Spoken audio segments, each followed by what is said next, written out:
Hey guys, welcome back to the channel. Today we're going to get into the core fundamentals of manifesting. We're going to break this down in detail and dissect it, and just so we can create things into our life, manifest things into our life faster. And if you're still having any issues manifesting, we may be covering that topic to where it's going to assist you in creating anything that you want to come to you in your life. And this is going to be really, really fun because we're breaking down the power of awareness, and I'm going to dissect this and really break this down for you. That way you can truly understand exactly what consciousness is and how you can use that knowledge to create the life that you want, whether it's, a $10 million or whether it's a new relationship, a specific person, or it's creating a new career, or just an all around happy life to where you can be grateful and just manifest something that you really, really want. If there's anything that you want in your life, you can visualize it, you can affirm it, you can create it. Okay. So we're going to break all this down and all these key aspects of consciousness and manifesting in this book, The Power of Awareness. We're going to start with chapter 1. So let's go ahead and do this. This is out of Ephesians 5:13. Neville Goddard gives this Bible quote, then he breaks it down, but which I'm going to dissect even further to better help you understand that, because Neville Goddard was such an intellectual. The way that he wrote was sometimes difficult to understand, but we are going to break that down. I've read this book so many times that, I'm getting better at interpreting it for everyone else to understand as well, so it also helps me in my unfolding my consciousness even further. Okay, so all things, when they are emitted, are made manifest by the light. For everything that is made manifest is light. This is Ephesians 5:13.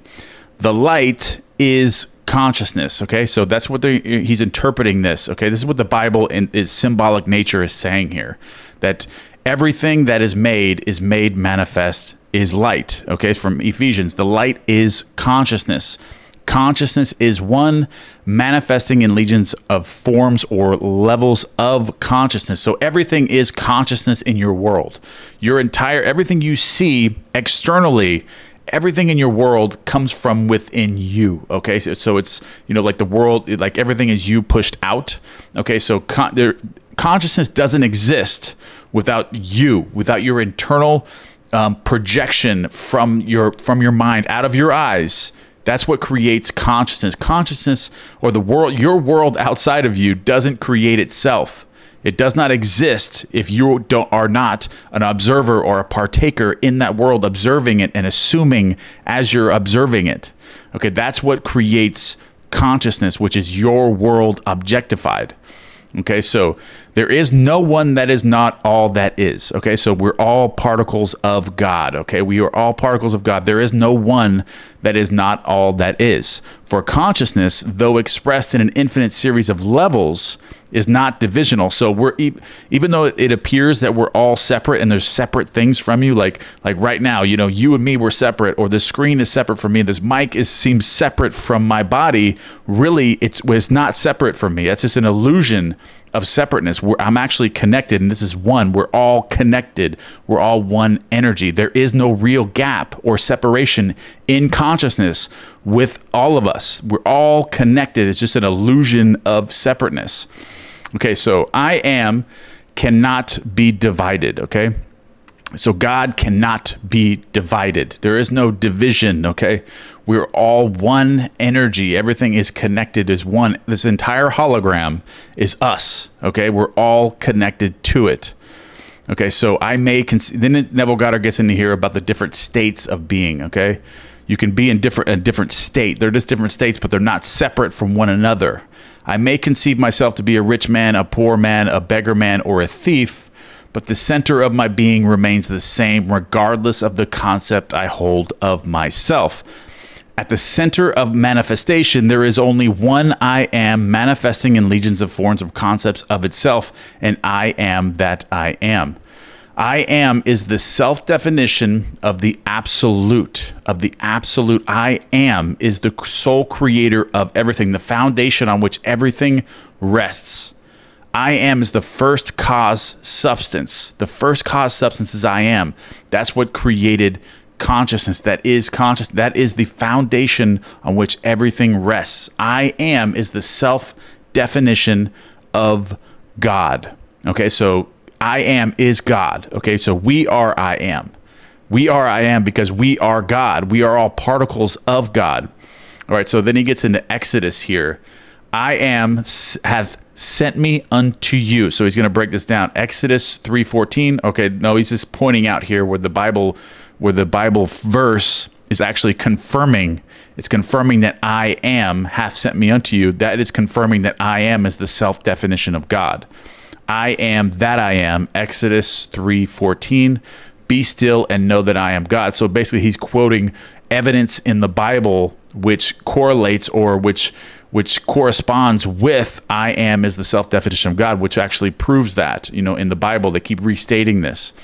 All right, guys, so I am is the feeling of permanent awareness. Everything is I am. You are I am. I am I am. Everything is I am. That is the very center of consciousness, and that's the feeling of I am. You feel yourself I am. It doesn't matter if you forget who you are or where you are. You cannot forget that you are I am. Okay, you cannot forget that. I cannot forget that I am. It doesn't matter if I forget my name or where I live. It doesn't matter. I cannot forget that I am, because that's a moment. That is the present awareness of I am. Okay, so the awareness of being remains regardless of the degree of forgetfulness of who, where, and what I am. Okay, just like I was stating a second ago, I am is that which amid unnumbered forms is ever the same. Okay, so the great discovery of cause reveals that, good or bad, man is actually the arbiter of his own fate. So basically what Neville Goddard is saying here is that nothing can befall you that's not of your own nature,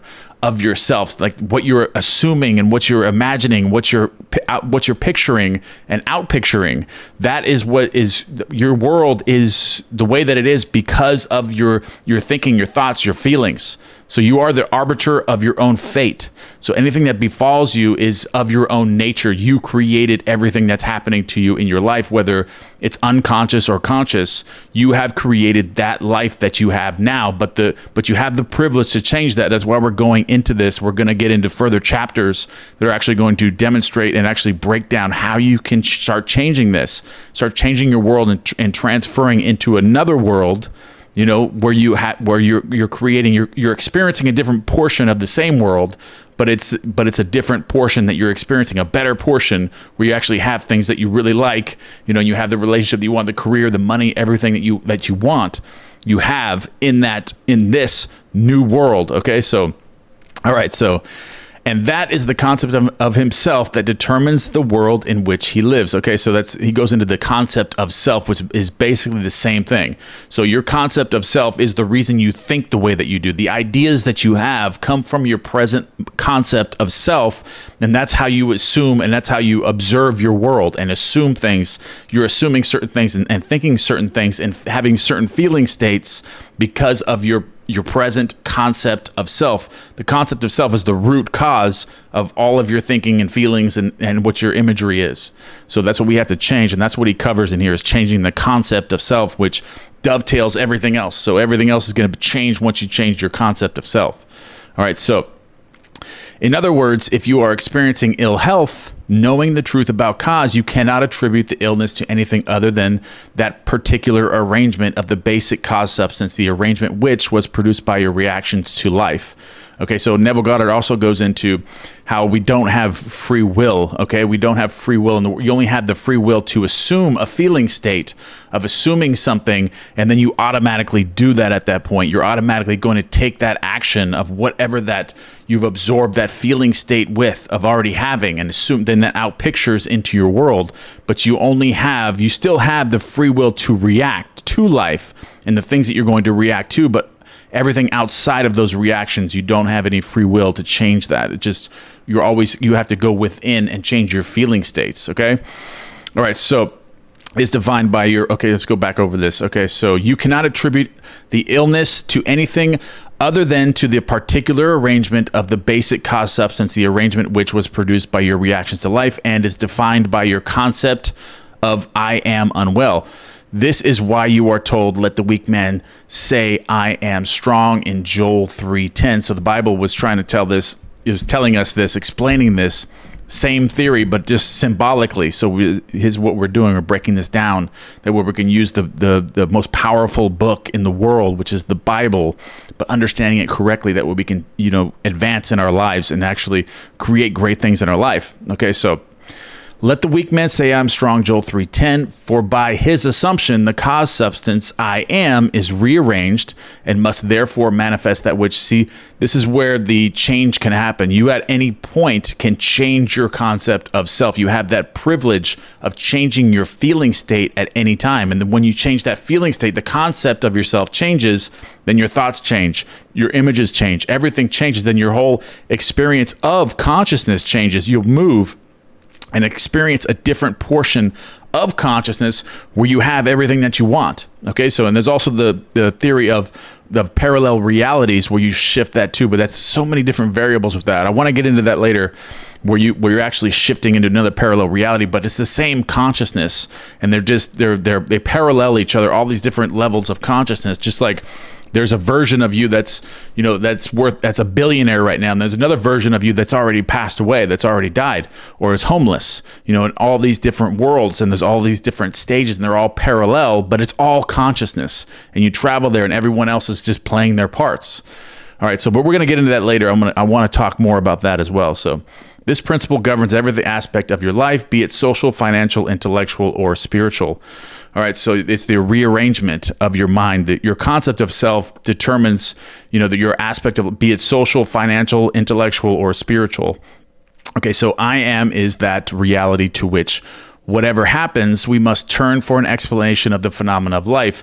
It is I am's concept of itself that determines the form and scenery of its existence. Okay, so it is I am. It's your concept of yourself that determines the form and scenery of its existence. So you can change the scenery of your existence by changing your concept of self. You will experience a different portion of reality, of this external world, which is an illusion, but you will change, you will travel to another parallel reality of the same consciousness, but you'll travel somewhere where there's a version of you that already has everything that you want.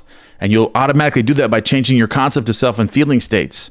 Okay, so everything depends upon its attitude towards itself. What is your attitude towards yourself? Okay, that which it will not affirm as true of itself cannot awaken in its world. So you must change your attitude towards yourself to change your concept of self.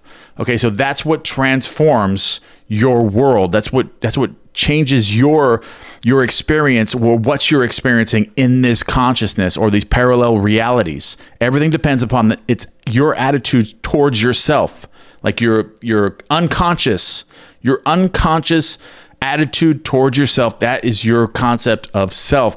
That which it will not affirm as true of itself cannot awaken in its world. Okay, that is your concept of yourself. This is like he's saying right here. That is your concept of yourself, such as I am strong, I am secure, I am loved, determines the world in which you live, okay? Your concept of self, whether it be I am strong, I am secure, or I am loved, that determines the world in which you live right now. So if you're not a strong person, or you're not a secure person, or you're not being loved by somebody, that is because of your present concept of yourself, which goes into the beliefs that are like that are inextricably intertwined within that concept of self. They're all, the concept is all the beliefs, everything is contained within the concept of yourself. Okay, so in other words, when you say I am a man, I'm a father, and I am an American, you are not defining different I ams, you are defining different concepts or the arrangements of the one cause substance. So there's different arrangements of the same mind. Okay, so that's when you say that you are not defining different I ams, you are defining different concepts or arrangements of the one cause substance, the one I am. Okay, so even in the phenomena of nature, if the tree were articulate, it would say, I am a tree, an apple tree, a fruitful tree. Okay, so when you know that consciousness is the one and only reality, this is very important right here, guys. Okay, so when you can understand this, when you can absorb yourself in this information and meditate on it and really, really understand this and get this down into your core, when you know that consciousness is the one and only reality, you can change your concept of self much more effectively, and then change the part of consciousness that you're experiencing. Change and travel into different parallel realities with that version of yourself that has everything that you want. That's how it works. Okay, so when you know that consciousness is the one and only reality, conceiving itself to be something good, bad, or indifferent, and becoming that which it conceived itself to be, you are free from the tyranny of second causes, free from the belief that there are causes outside of your own mind that can affect your life. See, this is very powerful because nothing can affect you except yourself. Your present concept of self determines everything, and you have the power to change that, to change your concept of self very, very simply. When we follow these rules and these guidelines and these instructions, you can change your current concept of self very simply, and you know that there is no second cause to your life at the way that it is except for yourself, but you have the privilege of changing it now if it's not the way that you want it to be. And we're going to get further into that, all right? So in the state of consciousness of the individual is found the explanation of the phenomena of life. If man's concept of himself were different, everything in his world would be different. Right there. This is it right here. I love this. This is absolutely 100% true. If man's concept of himself were different, if your concept of yourself were different, everything in your world would be different. And that can happen instantaneously. You can change instantaneously with a change of concept of self, an instant change of, and that's why we're getting into this, breaking this all down for you to understand it. And when you do that, your level of awareness raises. And when your level of awareness raises, you're able to accept a new concept of self much, much easier. Okay, so his concept of himself being what it is, everything in his world must be as it is. Your concept of yourself being what it is, everything in your world must be as it is because of your concept of it. Has to be that way. It's only that way. Your world is only the way that it is because of your present concept of self.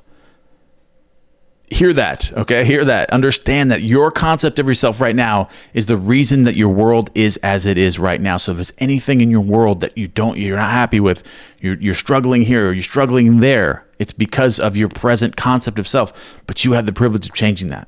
All right, so let's do it. Okay, thus it be abundantly clear that there is only one I am, and you are that I am. And while I am is infinite, you, by your concept of self, are displaying only a limited aspect of that infinite I am, because we are just particles of God. Okay, that's what he's saying here.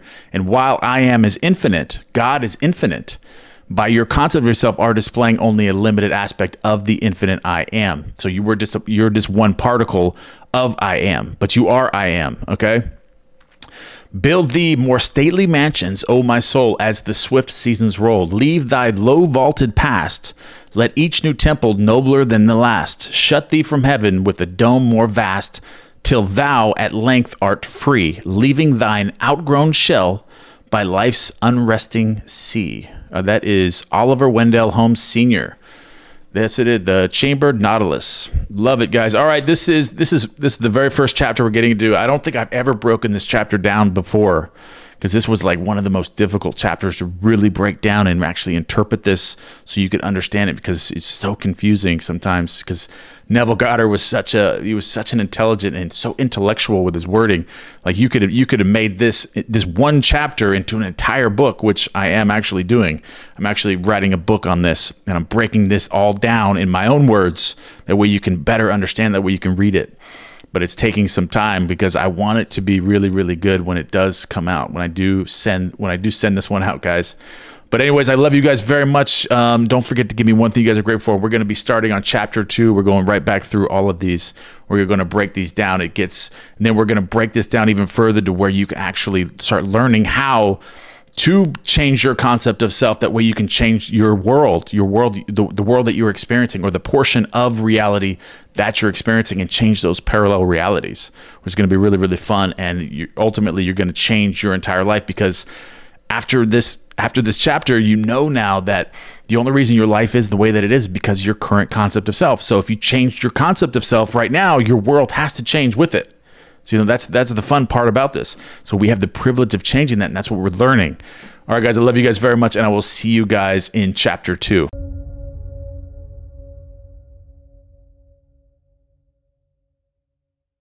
Hey guys, welcome back to the channel. Today we're getting into consciousness and manifesting great things into our lives by changing our concept of self.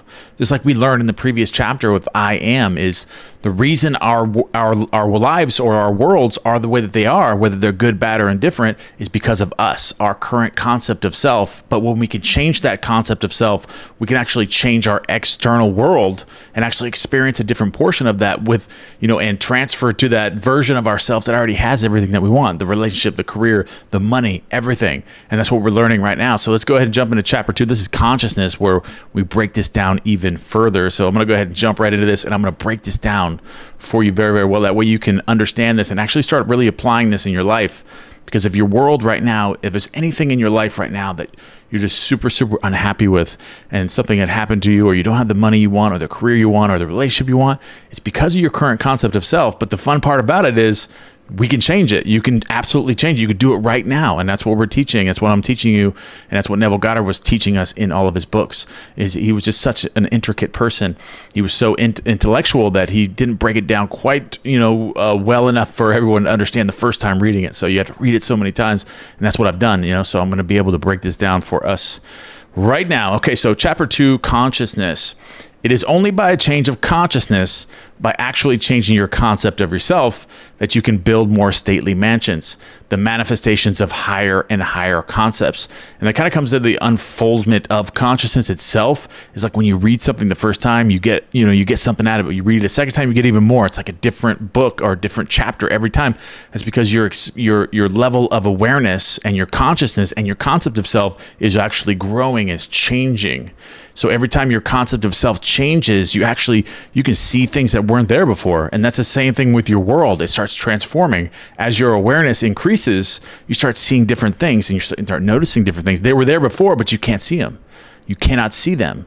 That's the way that the parallel realities work. It's so intricate. There's so many different things about it. But the more your consciousness expands, the more you can actually extract and see in your world all the great things, and you're experiencing a different portion of the same reality that you never could have experienced before had you not increased your awareness. That's really, really awesome. When it comes to manifesting, this is actually something that's really, really incredible, because you have that ability to be able to see things that nobody else can see and manifest things that nobody else can manifest. So it puts you one step ahead of everything else, and just increasing that awareness. All right, so it's only by a change of consciousness, by actually changing your concept of self, that you can build more stately mansions, the manifestations of higher and higher concepts. By manifesting is meant experiencing the results of these concepts in your world. Okay, so that's by manifesting is meant experiencing the results of these concepts in your world. Okay, so it is vital importance. It is of vital importance to understand clearly just what consciousness is. This is what I've covered so much in my videos, guys. How important it is to understand what consciousness is as it relates to manifesting. Because when you raise your level of consciousness and understand it, then you can manifest much easier, because you're changing your version of yourself, changing your concept of yourself, and that changes your feeling states. And then your thoughts change, your ideas change, and then the images in your mind change, and then your world changes, because the world is just you pushed out. You're projecting. We're all just projecting the screen of space, so it's all from your internal world. So you can change that, and everybody else is just playing their parts in these different worlds that you're experiencing. It's really, really fun. All right, so the reason lies in the fact that consciousness is the one and only reality. This is what my grandfather used to tell me too. It's like one of his, his quotes that he always used to tell me is that consciousness is the one and only reality, and what you're conscious of is an illusion. I love that. Okay, so the reason lies in the fact that consciousness is the one and only reality, is the first and only cause substance of the phenomena of life. That's where everything began, guys. That's where everything began and everything finished. And everything's always, nothing will ever finish, and nothing really ever started. I mean, if you really want to get in depth with it, everything just is. There was never a beginning, and there was never going to be an end. Okay, so nothing has existence for man except through the consciousness he has of it. Okay, so this goes back to what I was explaining about things changing, and the higher level of your consciousness, the more you could be in the same exact world, like reading the same book you read a week ago, but your level of consciousness has increased. So now everything's changed. The words have changed. The meaning has changed. You actually can gather more information and use that in your world. And as you increase that awareness, you're going to be able to be a multi-millionaire. You're going to be able to do things that people are like, how is this person doing all this? It's because of your level of awareness. Okay, so because nothing has existence except through the consciousness you have of it. Okay, so therefore it is to consciousness that you must turn, for it is the only foundation on which the phenomena of life can be explained. All right, so okay, so if we accept, this is like the first time I read this book, this actually blew me away. It took me a while to truly understand it. So I'm going to break this down. I love this part. Okay, so if you accept the idea of a first cause, like a first cause substance, like that created everything, that, you know, that the consciousness itself, like you have to accept that idea that there's a first cause. Okay, it would, if you do accept that, it would follow that the evolution of that cause would never result in anything foreign to itself. So nothing can be separate from the first cause substance. Okay, so if the first cause substance was light, like he explains right here, everything has to be light. All its evolutions, fruits, and anything that's manifested from that first cause substance, which the example he gave here is light, then it would have to remain light. So, but we do know that the first cause substance is consciousness. Consciousness is the first cause substance. So there can't be anything separate or different than consciousness anywhere. All of consciousness evolutions, all its manifestations, all its fruits, everything that appears separate from it is actually it. And it remains the same. It remains itself. Like it remains like light. If it was light, everything is light. Consciousness is the first cause substance, so everything has to be so everything is consciousness. Everything's connected. There's no separation. When I first read this, it blew my mind. This is when the light came on. It clicked. I said, what? That's crazy. That is so awesome. All right, guys, so let's move on here. But that was, I love that. That was like that light came on. Okay, so the first cause substance being consciousness, all its evolutions, fruits, and phenomena must remain consciousness. Yes, so everything is consciousness. We are conscious. You and I are consciousness. Everything you see is the same thing. Consciousness. We're all the same. Exactly the same. All right, so all that can be observed would be a higher or lower form or variation of the same thing. So this is the awesome part here. So everything is consciousness. Everything, there's nothing separate from consciousness. You, me, we're all part of consciousness. Okay, we're not separate from consciousness. We are part of consciousness. And all that could be observed would be a higher or lower form or variation of the same exact thing. In other words, if your consciousness is the only reality, it must also be the only substance. Okay? Consequently, what appears to you as circumstances, conditions, and even material objects is really only the product of your own consciousness. Okay, so what appears to you as circumstances, obstacles in your life, conditions, or material objects, all that is just a product of your own that's you pushed out. That's you pushed out. That's all it is. All your obstacles, everything in your life is you pushed out. But the cool part about that is understanding this, then you know that the obstacles and everything in your life that you don't like is because of you. Then you can change it. You change the version of yourself, then you can manifest something different. That's the cool part about understanding this, is when you understand that everything that you come in contact with, the obstacles, conditions, material objects, is a product of you. Because of the way that you are, your current concept of self. Change that, everything changes. Boom. Nature, then, as a thing or complex of things external to your mind, must be rejected. So if you're thinking that anything is external to your mind, then it must be rejected, guys. It must be rejected. You cannot accept it. You can't accept life as being external from your mind, from consciousness. Nothing is external, okay? Everything is you, just like the example that he gave with light. Okay, if the first cause substance was light, everything has to be light. There can't be anything else but light. So there can't be so consciousness is the one and only cause substance. So that means that everything else is consciousness. That's you, me, everything. All right, so you and your environment cannot be regarded as existing separately.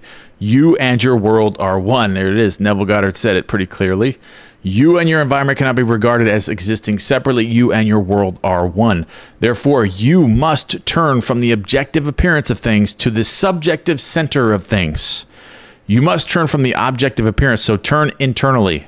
You need to, because once you understand that the world is you pushed out, and the reason why you're experiencing the things in your life is because of your internal feeling state, your thoughts, your concept of self is the way that it is, and that's why your world is the way that it is. That's why you're experiencing obstacles and anything that you have in your life that you don't want. That's because you don't understand that your world is only internal. There is no external world. Everything is internal. Everything is projected outwardly, and it is you. So you've created that because it's an extension of you.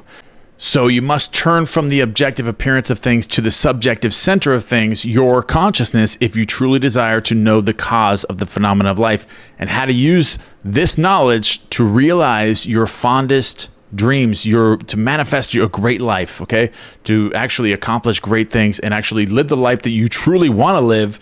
And now you don't have to live this other life anymore. All these obstacles and these things that are, that are in your life, you're like, why is this in my life? I don't understand why this is here. That's what we're going to get to, and that's what we're going to change. And we're going to have that ability to, because understanding that everything is from within us and that our lives are the way that they are because of that, then all we have to do is change us. All you have to do is change you internally, then your world changes. See, that's what's so special about this teaching. All right, so in the midst of the apparent contradictions, antagonisms, and contrasts of life, there is only one principle at work. Only your consciousness operating. Only your consciousness. Okay, so it does not matter. There is only one principle at work here, and that is the fun part of this. That's how we can change our lives completely. Okay, so difference does not consist in variety of substance, but in variety of arrangement of the same cause substance, which is your consciousness. Okay, so the world moves with motiveless necessity. Just like the subconscious mind is impersonal. It doesn't know between right and wrong or true and false. Okay, so it doesn't have a motive of its own. It only knows what you tell it through your subjective feeling states. Okay, so, or your conscious feeling states that you impress into the subconscious mind, then it's outpictured. Okay, so that's we're going to go over that later. Okay, so by this is meant that it has no motive of its own, but is under the necessity of manifesting your concept, your arrangement of your mind. And your mind is always arranged in the image of all you believe and consent to as true.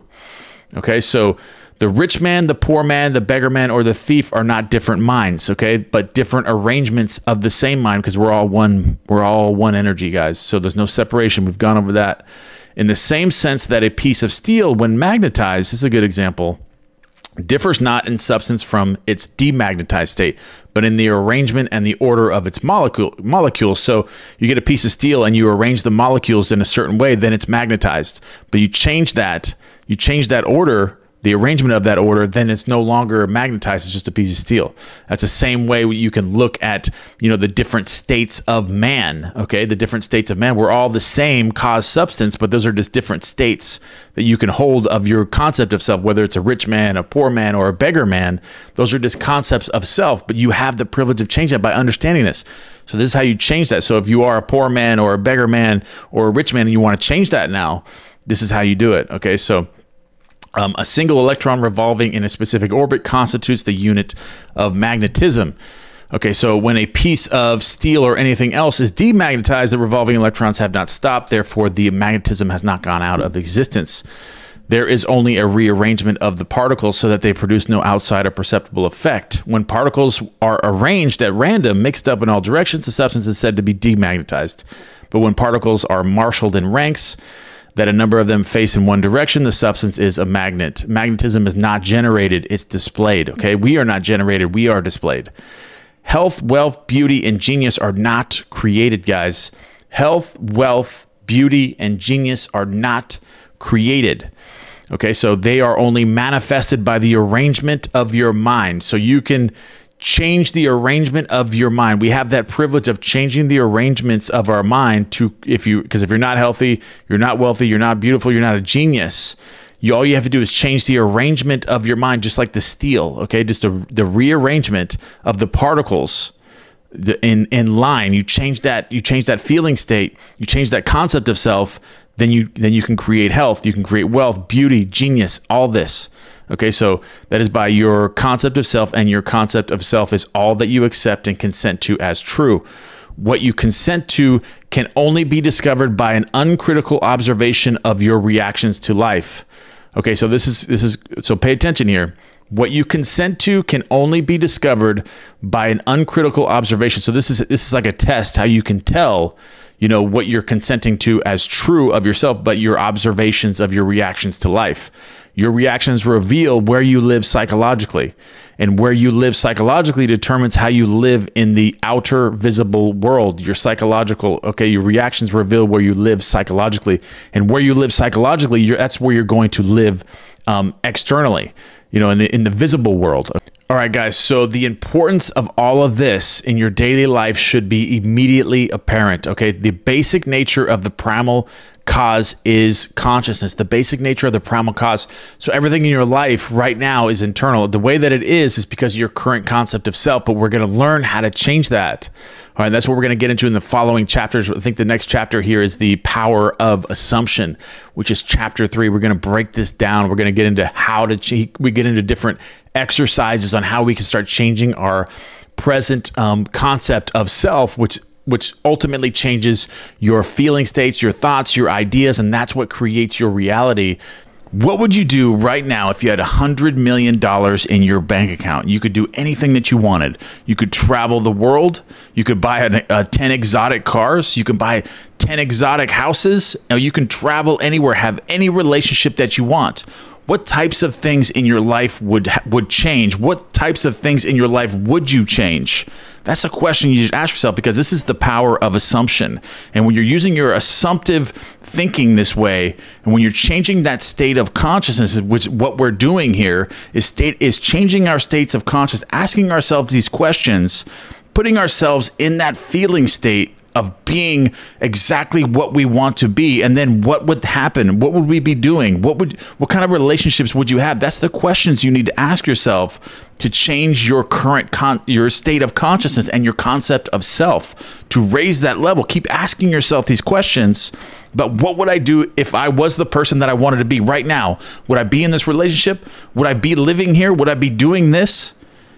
And when you can answer no to those questions, raise yourself to that level and then live as if you already have those things and start making those changes internally. And then your world on the outside will start magically changing and transferring into the world, transitioning by extending your feelers into this other parallel reality where all these good things will start happening to you. You'll all of a sudden start getting job promotions, new relationships, great things coming into your life, guys. But this is what we're going to break down. We're going to break down the power of assumption. This is out of The Power of Awareness by Neville Goddard, chapter 3. And I'm going to dissect this because this is getting really, really good. Man's chief delusion is his conviction that there are causes other than his own state of consciousness. That is the biggest delusion that a lot of people have, is that they are very delusional when it comes to their outside circumstances, their circumstances of their life. They want to blame something other than themselves, and that's what keeps them in this low state of consciousness, because that is a sign in itself that you're in a low state of consciousness, when you're blaming outside causes from the outside of you instead of looking within and then making the change within you. Because if something on your outside world is happening to you, like you're not traveling the world, you're not making the money, you're not in the right relationships, and you know that, that's because of something within you. So change that feeling state. Start asking yourself those questions. What would I do now? What would you do after this? What would you do if you had this already? Okay, so that's what we're breaking down. All that befalls a man, all that is done by him, all that comes from him happens as a result of his state of consciousness. Raise your state of consciousness and everything starts to change. Everything that happens to you is based on your state, your present state of consciousness, your conception of self. Everything that you think, everything you desire, everything you love, everything you believe to be true, and everything you consent to be true in your life is the reason why it is the way that it is right now. Okay, so this is where Neville Goddard gets into that.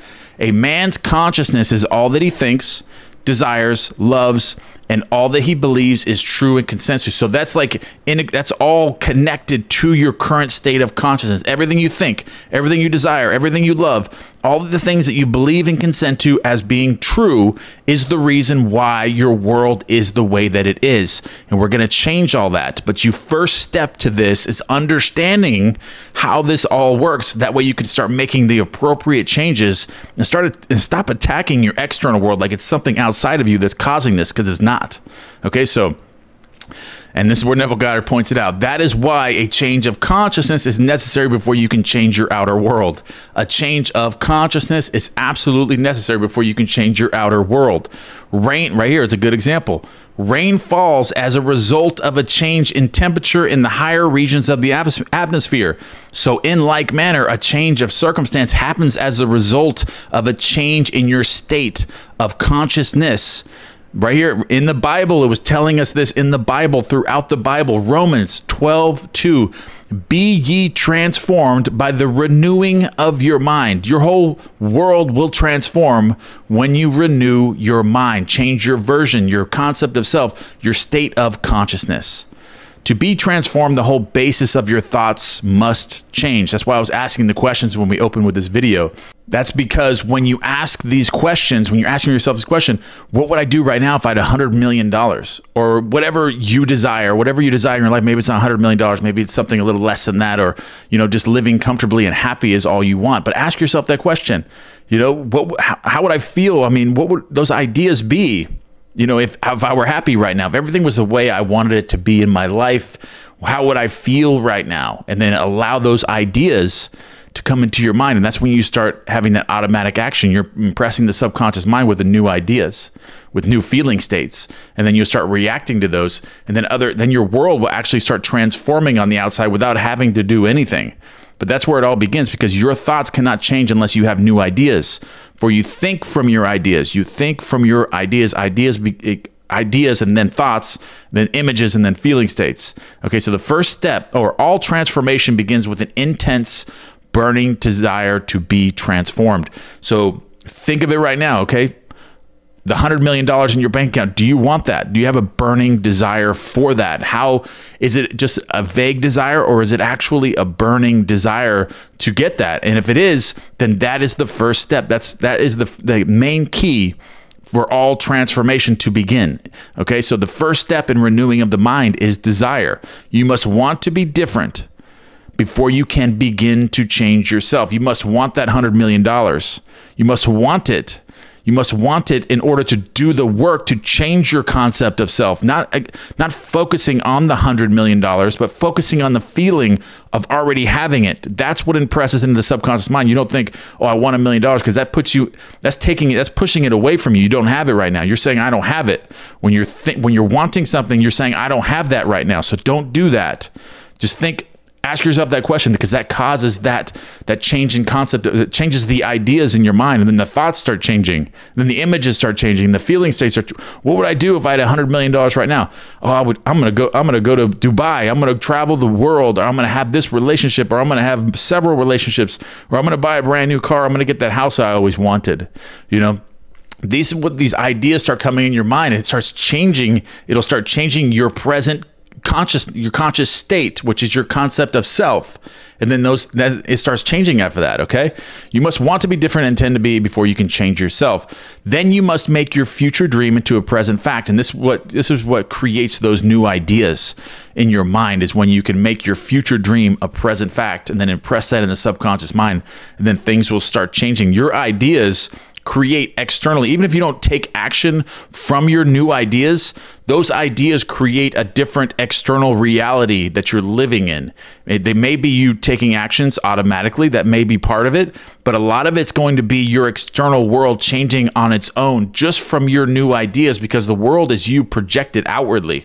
So when you change your ideas and your current concept of self, your exterior world will start changing. You'll transfer into a new parallel reality if that's the case, but your world will change. It cannot stay the same when you start coming up with these new ideas, these new feeling states. Your world cannot stay the same. You do this by assuming the feeling of your wish fulfilled, by desiring to be other than that what you are. Desiring, you can create an ideal of the person you want to be and assume that you are already that person. Assume that you are already that person with $100 million or whatever you desire, whatever the life that you want and desire, like a fulfilled life, a happy life.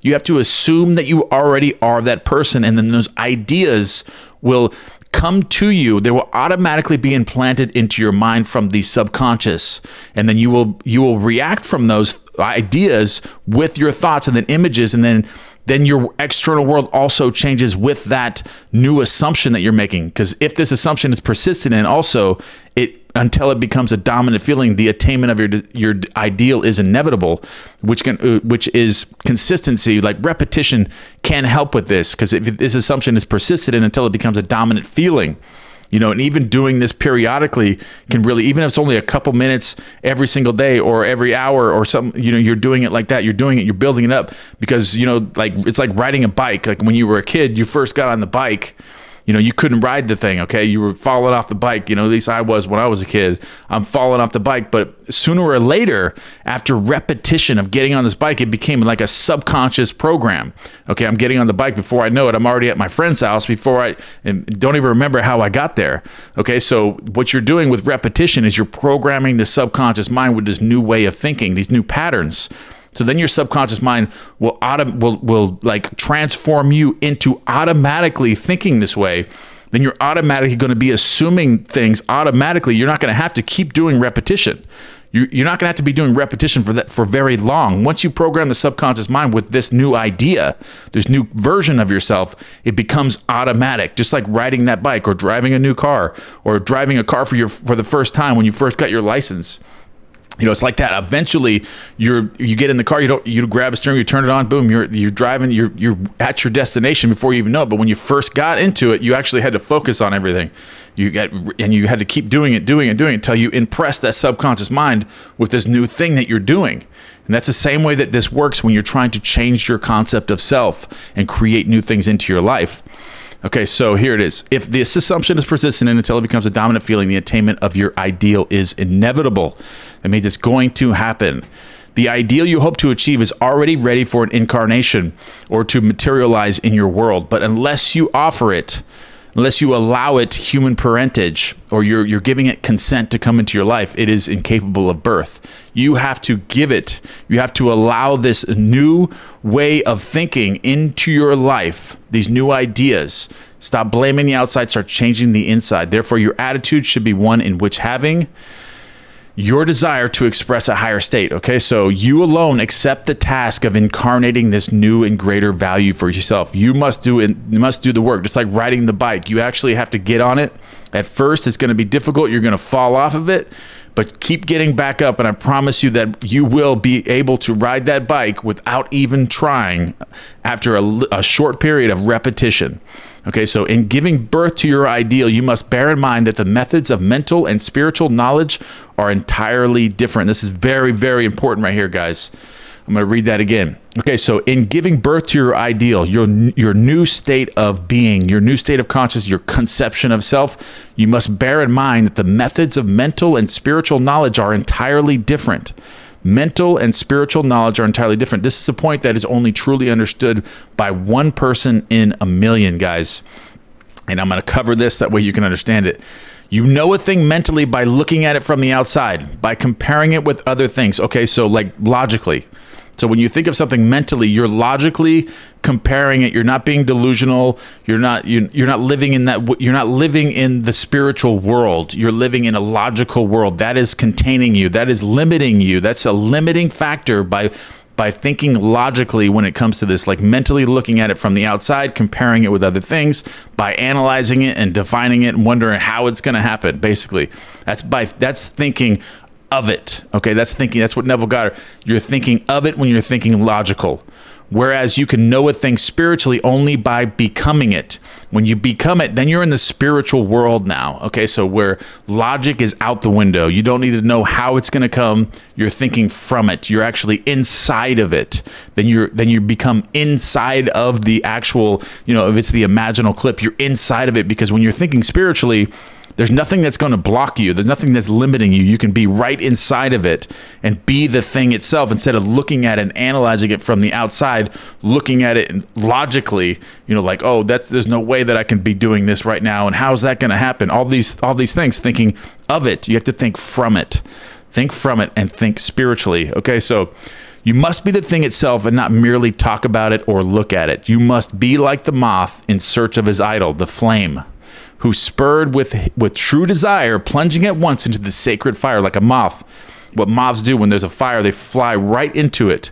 That's what he's saying. You must be the thing itself, like the moth in search of his idol, the flame who spurred with the true desire, plunging at once into the sacred fire, folding his wings within till he became one color and one substance with the flame. So you must be your new version of self, your new concept of self, asking these questions. What would I do right now? Who would I be right now if I already had this? If I had $100 million, what would I be doing right now? Would I still be doing this? What would I do that? Would I travel? Would I do that? That creates that new version of yourself. And like riding the bike, you keep doing that. You keep on doing that. And then before you know it, you've tricked the subconscious mind to believe that you already have that. And all these new ideas and your world starts transforming. Before you know it, you got 50 million in the bank.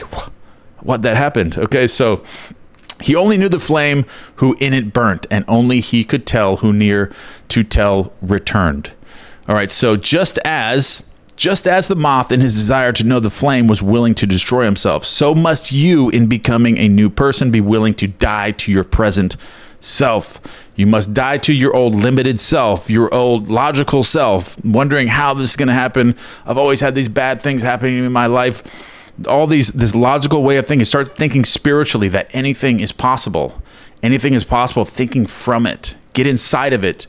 Believe it. Don't be logical. Don't wonder how it's going to happen, because that is only limiting you. There's nothing good about thinking logically when it comes to your manifestations and changing your version of yourself, because this illusion that we're living in is not logical at all. It is not. Quantum physics shows this, that this is an illusion. It's a hologram that we're living. It's projected from the outside. It's an observer's world, a participant world. Without us in this world, it does not exist. Consciousness does not exist on its own. It exists because we are observing it. As we're observing it, we're creating it. As we're observing it, like little projector screens.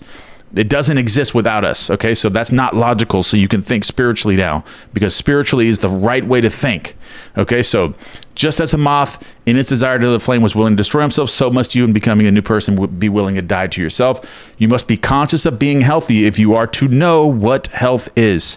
This is where he gives the examples of this, okay? So like you must be conscious of something before to know what it is, to know what that is. Like wealthy, you must become conscious of being wealthy before you can know what wealth is. And that's what that does when you ask yourself these questions.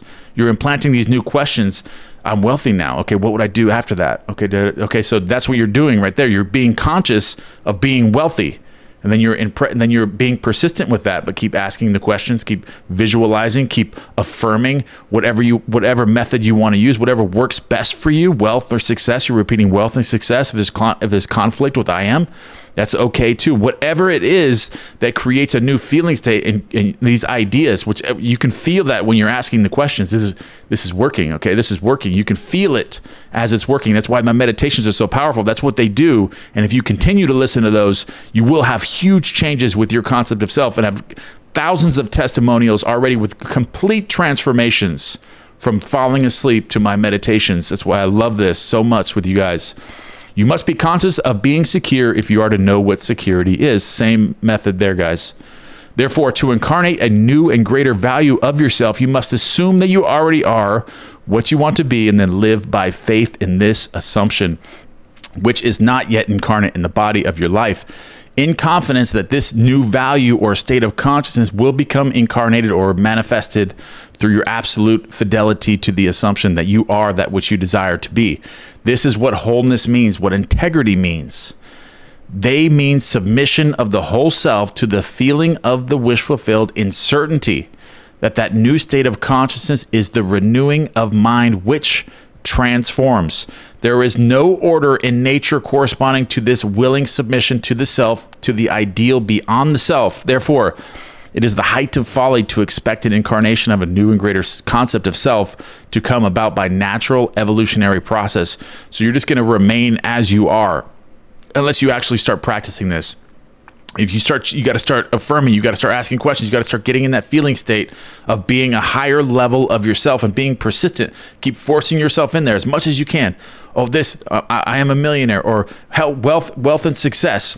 Whatever you want to use, ask yourself, what would I do right now if I had this? Keep putting yourself throughout the day. Sleep with it. Do it this. Be persistent. And before you know it, you're going to be programming the subconscious mind just like riding that bike or driving that car, and it's going to be automatic. Then you're automatically going to be, your conscious self is now automatically going to be persistent in that new feeling state because you've done it so much. You've trained the subconscious mind to believe that you already have that. So then you're automatically going to be living in that state of a higher state of being, and then your world's going to transform automatically because you've come from here, way down here, and then you lifted yourself up here by being consistent and persistent in it. And it's like riding that bike. Now you're riding the bike without even knowing you're riding it. It's automatic. Okay, so there is no order of nature corresponding to this willing submission of self to the ideal beyond the self. Therefore, it is a high folly to expect incarnation of a new greater concept of self to come about by natural evolutionary process. That which requires a state of consciousness is to produce its effect obviously cannot be affected without such a state of consciousness and in your ability to assume the feeling of a greater life, to assume a new concept of yourself. You possess, see, we possess this ability, okay? But most of nature does not possess this, but we have imagination, the instrument by which we create our world. A lot of them, you look at ants on the ground, they don't have that ability. You look at animals, they don't have that ability to imagine and wonder why, or be curious, or ask themselves questions. We have that ability, which the rest of nature does not possess, which is imagination, the instrument by which you create your world. All right, so you use it. You have this ability. Not everyone does. Okay, so your imagination is the instrument, the means whereby your redemption from slavery, sickness, and poverty is effected. If you refuse to assume the responsibility of the incarnation of a new higher concept of yourself, then you reject the means, the only means by which your redemptive power in the universe, or whereby your redemption, that is the attainment of your ideal, can be affected. Imagination is the only redemptive power in the universe.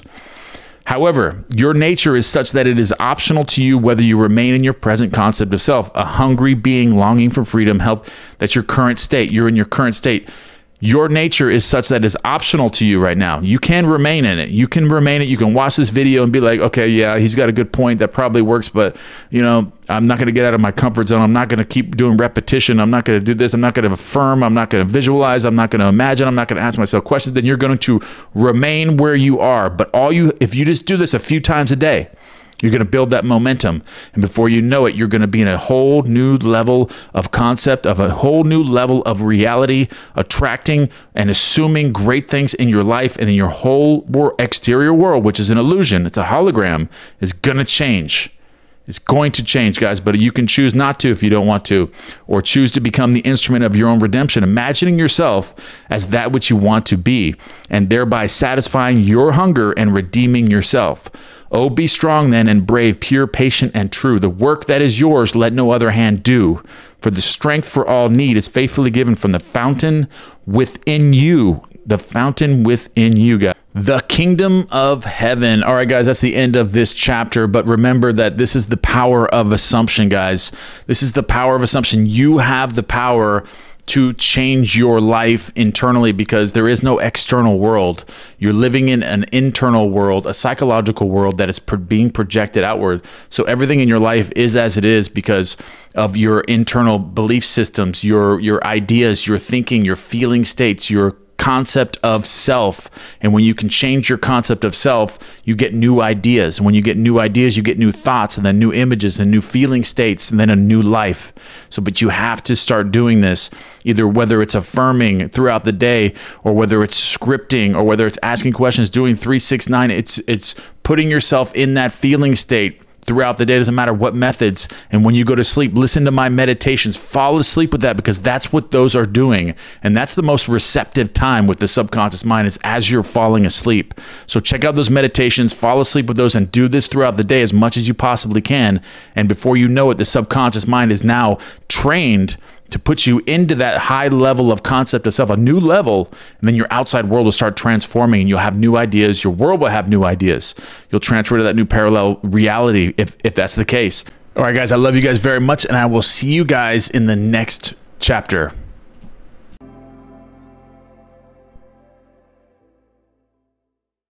Welcome to the next level of manifesting, guys. We are back with The Power of Awareness by Neville Goddard. This is chapter 4. desire. Okay, so I want to give my grandfather's testimonial, the one that was published in the Law and the Promise, as an example for the first part of this chapter, because it is very important to understand that things are going to happen. When you're manifesting things in your life, you start to manifest things in your life, it's going to appear to the unenlightened person that it was some outer cause or coincidence, or you're just lucky, or it had to happen that way. You're going to hear these things, but that's not the cause. The cause was your concept of self while you were manifesting. Your assumptions is what created that. It changed your experience of consciousness where you are, but you're always going to have those people playing their parts that are going to tell you that it was outer cause or coincidence, because there has to be somewhat of a logical sequence of events that have to lead up to your manifestation. That's why Neville Goddard goes into the naturalness of it, like the natural state that you have to be in order to receive something, for that door to open. There has to be like a logical sequence that has to unfold most of the time, but not all the time. Okay, so let's go ahead and jump into it. The changes which take place in your life as a result of your changed concept of yourself or the things that you're manifesting always appear to the unenlightened to be the result not of a change of your consciousness or your own imagination creates reality, but of chance, outer cause, or coincidence. However, the only fate governing your life is the fate determined by your own concept of self, your own assumptions. For an assumption, though false, if persisted in, will harden into a fact, okay? And there will be a somewhat of a natural sequence of events that will take place in order for that to harden into a fact, but that will happen, and it will appear to the unenlightened person that it was caused by some coincidence or something, of chance, or you got lucky, or it was an outer cause, but really it was your change of concept of self. Just like my grandfather's testimony on the Law and the Promise, where he had the smallest Arthur Murray dance studio in the world. It was at the bottom of the list, the very bottom of the list. And then my grandfather's friend, or one of his dance instructors that worked for him at the studio, he was like, okay, so I want to believe what you're saying, that imagination creates reality, but I want you to show me something that you can do that'll prove it to me. And my grandfather came up with something. He accepted the challenge, and then he created a scene with Arthur Murray congratulating him, and they were on the set, and there was a big audience, and he created a microphone, and then Arthur Murray came and sat next to him, and the Reno studio was the talk of the convention. It was on the top of the list. It was on the bottom of the list, but then it went to the top of the list, and Tony said, "This is impossible. It cannot happen. The Reno studio will never be the talk of the convention in Las Vegas. That will never happen." So my grandfather said, "Well, when it does happen, will you believe?" And he says, "Yes, of course, but it's stupid. It's not going to happen." So my grandfather did it, and then it happened, and then Tony still said that it happened by chance or outer cause or coincidence, or you're just the smartest man I've ever met. That's what it does when you when you imagine something as reality, as if it's happening right now. You will be transformed into that person that can accomplish that. That's why Tony said to my grandfather, "You probably the smartest man that I've ever met in my entire life." And that's something that had to happen, that manifested into the experience of that consciousness in my grandfather's life, that made him the smartest man in order to get that. But whatever needs to happen in order for your manifestation to occur, if you land it correctly, it's going to happen. You're going to be changed into completely transformed into a different person that's going to be campaigning. You're going to be working night and day. You're going to be doing this, but it's not always work. Sometimes it'll just come to you. You'll win something, or something will happen. The money will just fall, into your lap, but not always working hard to get it. But you get my point.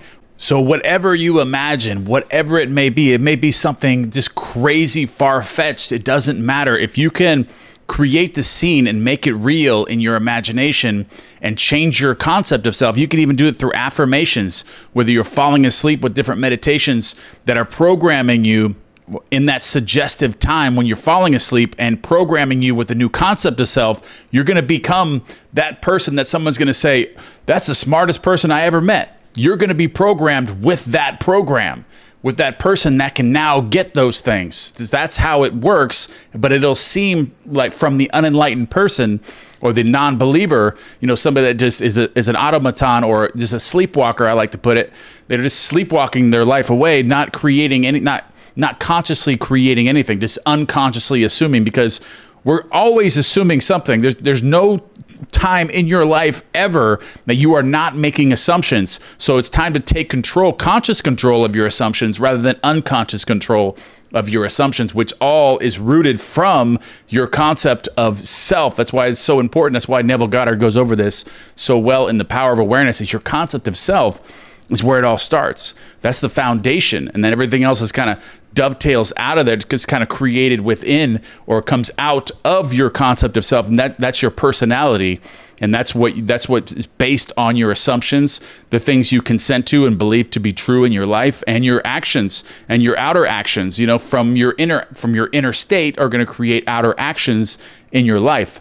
All right, so let's move on to the next part here. Okay, so the ideal you seek and hope to attain will not manifest itself, will not be realized by you until you have imagined that you are already that ideal. All right, so imagining this. I was actually just listening to a podcast with Rob Diedrich, and he was actually talking about how he visualizes and uses feeling, and he understands that feeling is the secret. And he actually visualized everything with all of his businesses, everything that he's done, even with his TV shows and his professional skateboarding career, everything. He was always visualizing and feeling that end state, and he does it constantly throughout the day. And all successful people, all successful and rich people in the world, in the past, present, or future, all have a concept of self that is rich, successful, and wealthy. It is all the same. It all stems from that concept of self, because you don't get what you want in life. You get who you are in life. And when your concept of self is successful, and that is who you are, that is your present being, then you will also be successful at this. And we're going to go into these practices where we can actually going to start changing that to where you can actually take control of your concept of self.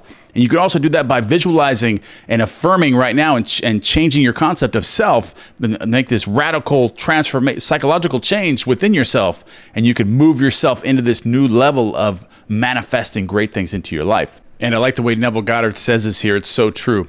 There is no escape for you except by a radical psychological transformation of yourself, except by your assumption of the feeling of your wish fulfilled. And that's when you can assume the feeling, if you can obtain the feeling of your wish fulfilled as if it's already happened. If you already have it, you don't no longer want it. You don't want it anymore. You do not want it, and that you now have it, and that's your present concept of self, then that changes your concept of self. It's because, as we just went over, you don't get what you want in life, you get who you are. And when you can assume a feeling of your wish fulfilled and actually feel that, and actually create the scene and really feel it as if your wish has already been fulfilled, then you've changed your concept of self and you will have it. Okay, so therefore, I love this part. I'm going to give you some examples here. Make results or accomplishments the crucial test of your ability to use your imagination. So I go over this a lot with different people that I coach. And when they come to me and they say, oh, I'm trying to manifest this, I'm trying to manifest $100 million into my life tomorrow. And I say, but what have you manifested? Like, what have you visualized really and really cemented or created the belief systems of what you consent to be true in your world? And they'll tell me like, well, nothing really, you know, I've done, have good relationships in this, but I just, you know, I haven't really created anything that I can recall. And I said, well, build it up. Start building it up. Start with 10,000. Start with 100,000. Start with, you know, a couple 100,000, something like that. If you need to slowly build your concept of self to start believing that you're, like what he says here, your accomplishments of using your imagination is the crucial test of your ability to create more at that point. So even if you're creating something small, even like parking spaces or getting a phone call, visualize it or affirm something, repeat it over and over, or write it down and start using that on a daily basis. Start doing smaller things, and when it starts coming true, you know, when you always get this parking spot, you'd be like, I'm going to get this parking spot. I'm going to run this test. I'm going to run this crucial test to see my ability to use my imagination. So I want this specific parking spot. Okay, so you do that on multiple days. And when it works, you're going to start cementing or building a faculty of beliefs within you that your imagination creates reality. And then you'll have more success as you slowly start building that up. And I do understand that there's going to be other coaches out there or other people that are going to be like, oh no, just shoot for 100 billion in half an hour or something like that. Sometimes you have to build these these belief systems of what you consent to be true. That way you can develop the naturalness of it. Because once you start seeing your manifestations start actually being created in your 3D world, and you realize that you're the one that's doing it, then that's what builds that faculty. Then you're like, okay, now I can do this. Now I'm going to put in the work. Now I'm actually, because I know that I believe that I can do it. So now I'm going to put in the work and start really visualizing and feeling my wish fulfilled. And it kind of goes to like, you know, they want to tell you, oh, you want to create 300 billion in a half an hour. Okay. Or you want to fly you want to fly like Superman. You know, these, some of these things are just really far-fetched. You know, you have to start with something. I mean, it doesn't matter. You can't just say, okay, yeah, I'm going to imagine flying off this building, and right before I hit the ground, I'm going to come up and fly like Superman. I mean, there is another parallel reality where people do fly, but we are not there in this reality. And for you to transfer there, you have to develop in increments. Okay, so start building yourself up, not necessarily where it has to be, you know, where you're still living in poverty or something like that. You can slowly develop yourself, but start building your new concept of self to where you actually believe that your imagination creates reality, and then jump from like A, B to, you know, to XYZ. You know, you want to jump like that. So start creating something that you build somewhat of a faculty of beliefs, you know, within you. That way you really start seeing your manifestations start coming true. Then you can work on, be like, well, I can do anything, you know, and then start counting $100 bills before you go to sleep. Start creating more and more as you go. And before you know it, you're going to be very, very successful, and you're going to be able to know that you can create anything that you want in your life. All right, guys, so everything depends on your attitude towards yourself. That which you will not affirm as true of yourself can never be realized by you, for that attitude alone is the necessary condition by which you realize your goal. All transformation is based upon suggestion, and this can work only where you lay yourself completely open to an influence. You must, you can use this at night. Like laying yourself open to an influence is listening to a meditation track, whether it's affirmations or whether you're visualizing yourself or whether you're scripting before you go to sleep. You're laying yourself open to suggestion, an influence that is programming your subconscious mind in that receptive state. You can also use affirmations throughout the day, and you're developing, because the subconscious mind is always on the move. It's always watching. So it's always absorbing your feeling states. But the most receptive time is right as you pass from consciousness into your subconscious lover when you go to sleep. Okay, so it's all based on this completely open to an influence. You must abandon yourself to your ideal as a woman abandons herself for love. For complete abandonment of self is the way to union with your ideal. You must assume the feeling of the wish fulfilled until your assumption has all the sensory vividness of reality.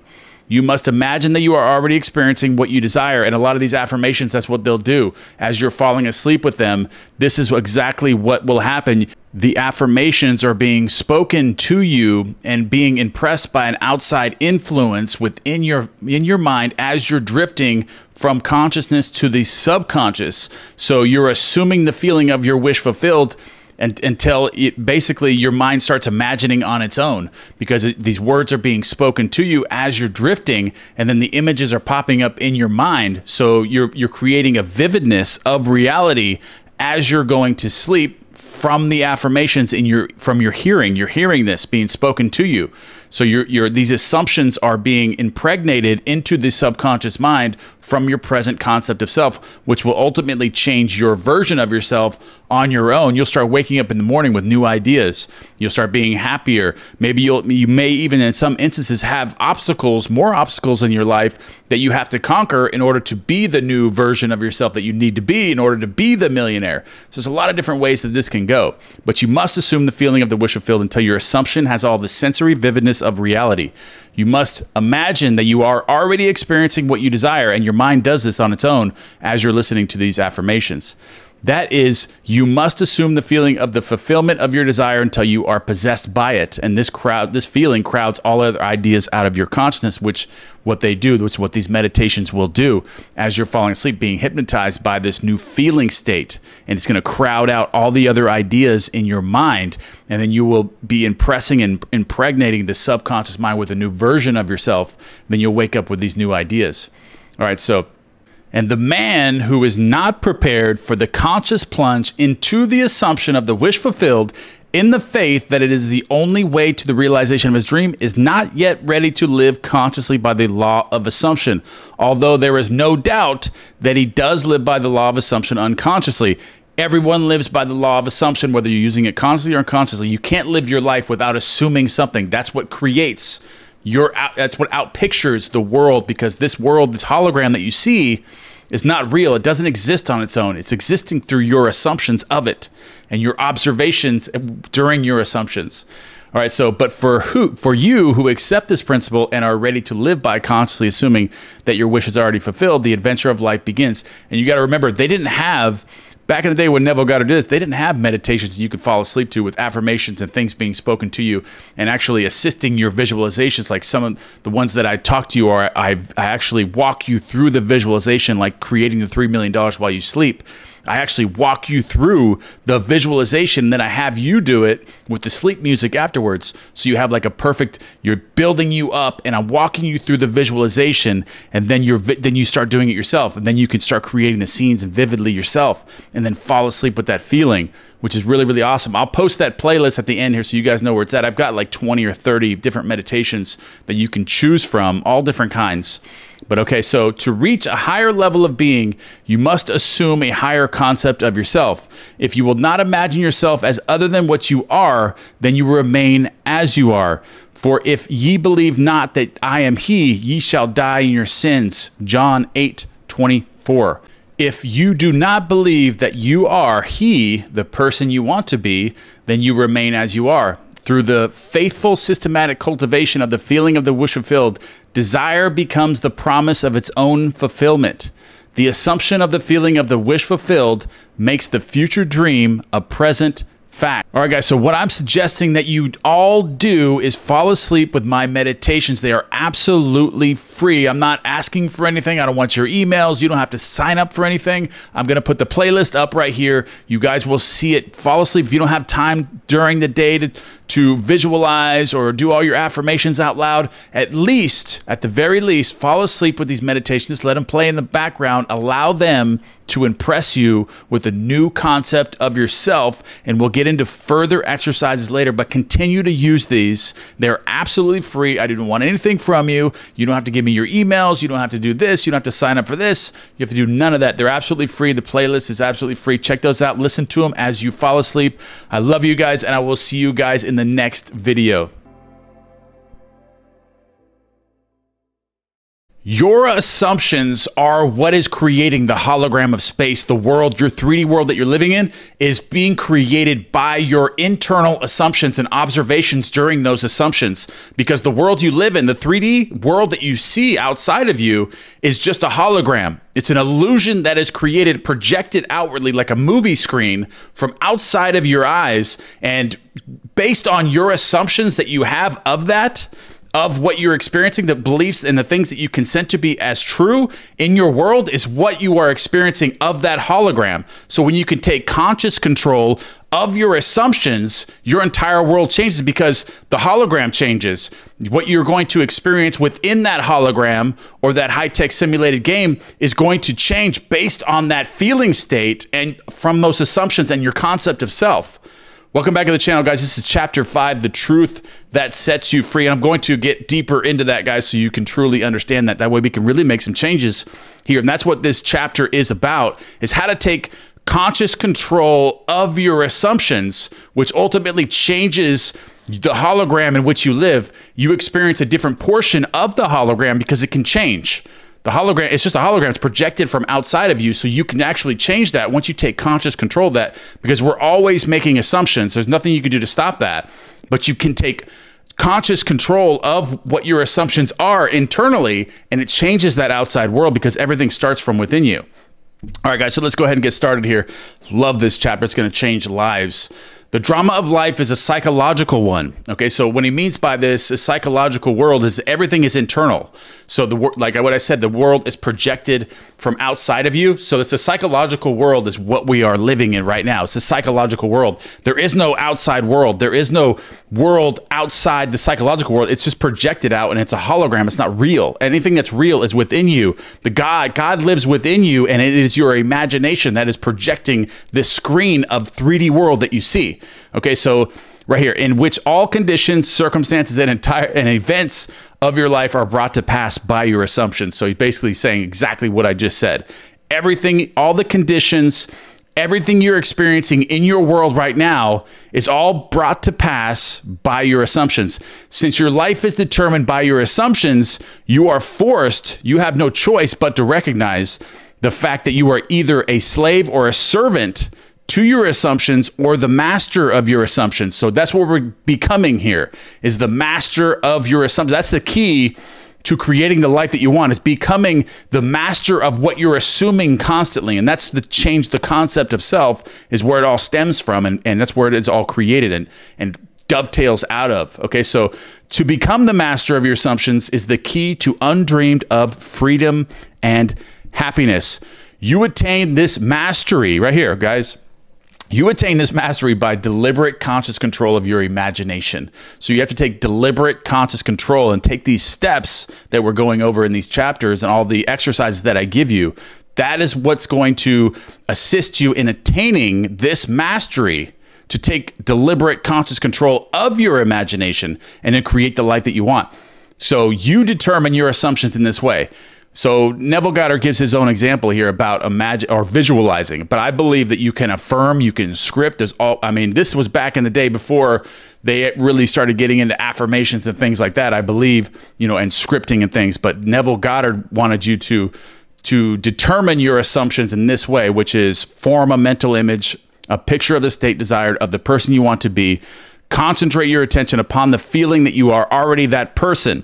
Okay, so I feel like you can focus on the feeling and then it will create an image in your mind. If you can locate the feeling without actually forcing the visualization, because I believe in the effortless way, and Neville Goddard goes over this, but I believe that if you can just determine what feeling you would have had you were living in the world that you want to live in, and you come up with that feeling, and then you persist in that feeling throughout the day, you're always bringing your mind back, taking conscious control of your mind and feeling that state as if everything is just the way that you want it, then your mind automatically forms images, and then those feelings are created back and forth, like they pinball each other and keep creating that conscious feel or that subconscious feeling that you're impregnating into the subconscious. Then it starts to create your outer world through this. So form a mental image, a picture of a state desired, and then concentrate on that feeling that you are already that person. So he's saying first visualize the picture in your conscious, which is also another way that this absolutely works. If you're able to visualize, a lot of people say they can't visualize, but then feel yourself to be in that state as though it actually formed your surrounding world. Okay, so feel yourself to be in that state as though it actually formed your surrounding world. So you're thinking like, we are raised to believe that our outside world, the 3D world, is actually real, and then we react to it. And then we become the servant of our world instead of the master of our world, because we're assuming that the world is real. So then we're reacting to it without understanding that the world is actually an illusion that's projected, because we're living in a psychological world where everything's projected outwardly, and it's all created from within you psychologically by your assumptions. So when we can change that, then the outside world starts to change itself. Okay, so that's what he's saying here. Concentrate your attention upon the feeling that you already have that person. Visualize the picture in your conscious. Then feel yourself to be in that state as though it actually formed your surrounding world. So thinking backwards, the way that you were actually trained, you switch the whole thing up. So we got to retrain our minds to think the proper way, which is not the 3D world created itself, but that we created it psychologically. And by your assumptions, that which was a mere mental image is changed into a seemingly solid reality. Okay, so that's what will happen. When you change the psychological world, the 3D world will change. It has no choice but to change, because it's all stemmed from your assumptions in the psychological world, your observations of it projected outwardly. It'll be changed into a seemingly solid reality. The great secret is a controlled imagination. I have gone over this before, guys, is developing the controlled imagination. That's why I got the leaf exercise. That's what that does. It starts to take, you start to take control of your mind and your thoughts without letting anything enter. Like you're focusing on one thing without allowing anything to interrupt that that thought pattern in your imagination. And the great secret, the ultimate secret, is a controlled imagination, a well-sustained attention, firmly and repeatedly focused on the object to be accomplished. That's why that leaf exercise is so important, because you're watching the leaf go back and forth and you're not allowing your mind to drift. So you're sustaining that attention firmly and repeatedly focused in that one direction. And that trains your mind. And then once you develop that part of your mind, you can switch off now and be like, okay, so I want a brand new car. So I'm going to focus on that feeling. Okay, boom, I'm focusing on the feeling. I'm imaging it. I'm affirming it. I'm scripting it. I got the feeling. I found the feeling. Now keep coming back to that feeling throughout the day and create that feeling, like consciously doing it, intentionally keep bringing that feeling back to you all day long. And it's going to happen. There's going to be things that are going to happen in your life, and it's going to transform you and your world in order for you to get that car or that relationship or that amount of money or whatever you're trying to accomplish. But it all starts with that great secret, which is a controlled imagination. It cannot be emphasized too much that by creating an ideal within your mental sphere, by assuming that you are already that ideal, you identify yourself with it and thereby transform yourself into its image. And that comes back to thinking from the ideal instead of thinking of the ideal. Every state is already there as mere possibilities as long as we think of them, but as overpoweringly real when we think from them. So thinking of something is you're thinking logically. You're wondering how it's going to happen. You can't believe that it's going to happen. So it keeps you outside of the movie that you're creating, the image that you're creating. Like when you're visualizing your scene and you're trying to put yourself into the movie instead of watching it like on the outside. When you're thinking of it, you're thinking logically. You're thinking rationally. Be like, okay, so I want to make $1 million or $100,000 this month, but I'm only making $5,000 this month or less than that. So how am I going to do this? I don't believe that I could. So that keeps you outside of it. So you're thinking of it at that point. So when you start understanding that the hologram that you're living in, anything is possible. By a radical change of the psychological part of your mind and your assumptions and your concept of self, that's all being created from your outside world, then you no longer think logically. The logic is out of the window because there is no logic in the hologram. Everything you've been trained to believe is now out of the window. It's a wash.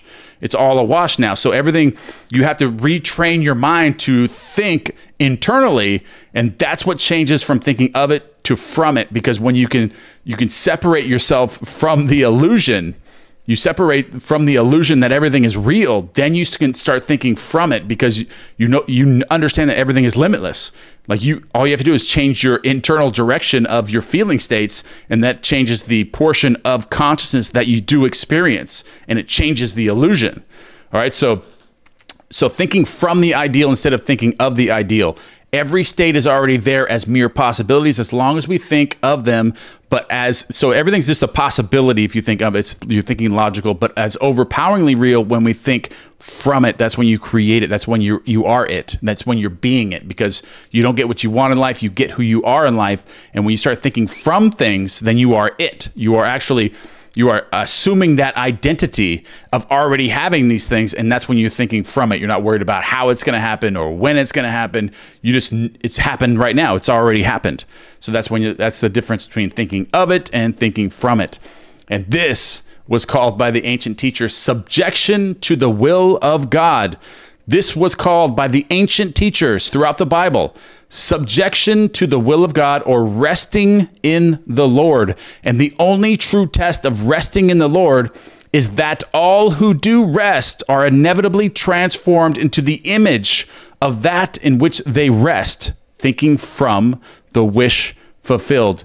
Rest in it. Resting in the Lord is thinking from the wish fulfilled. Okay, so this is subjection to the will of God, is resting in the Lord, that is thinking from it and assuming the identity of the person that you want to be, which ultimately changes your assumptions and your observations of the hologram that you're experiencing, that ultimately changes and transforms your world itself.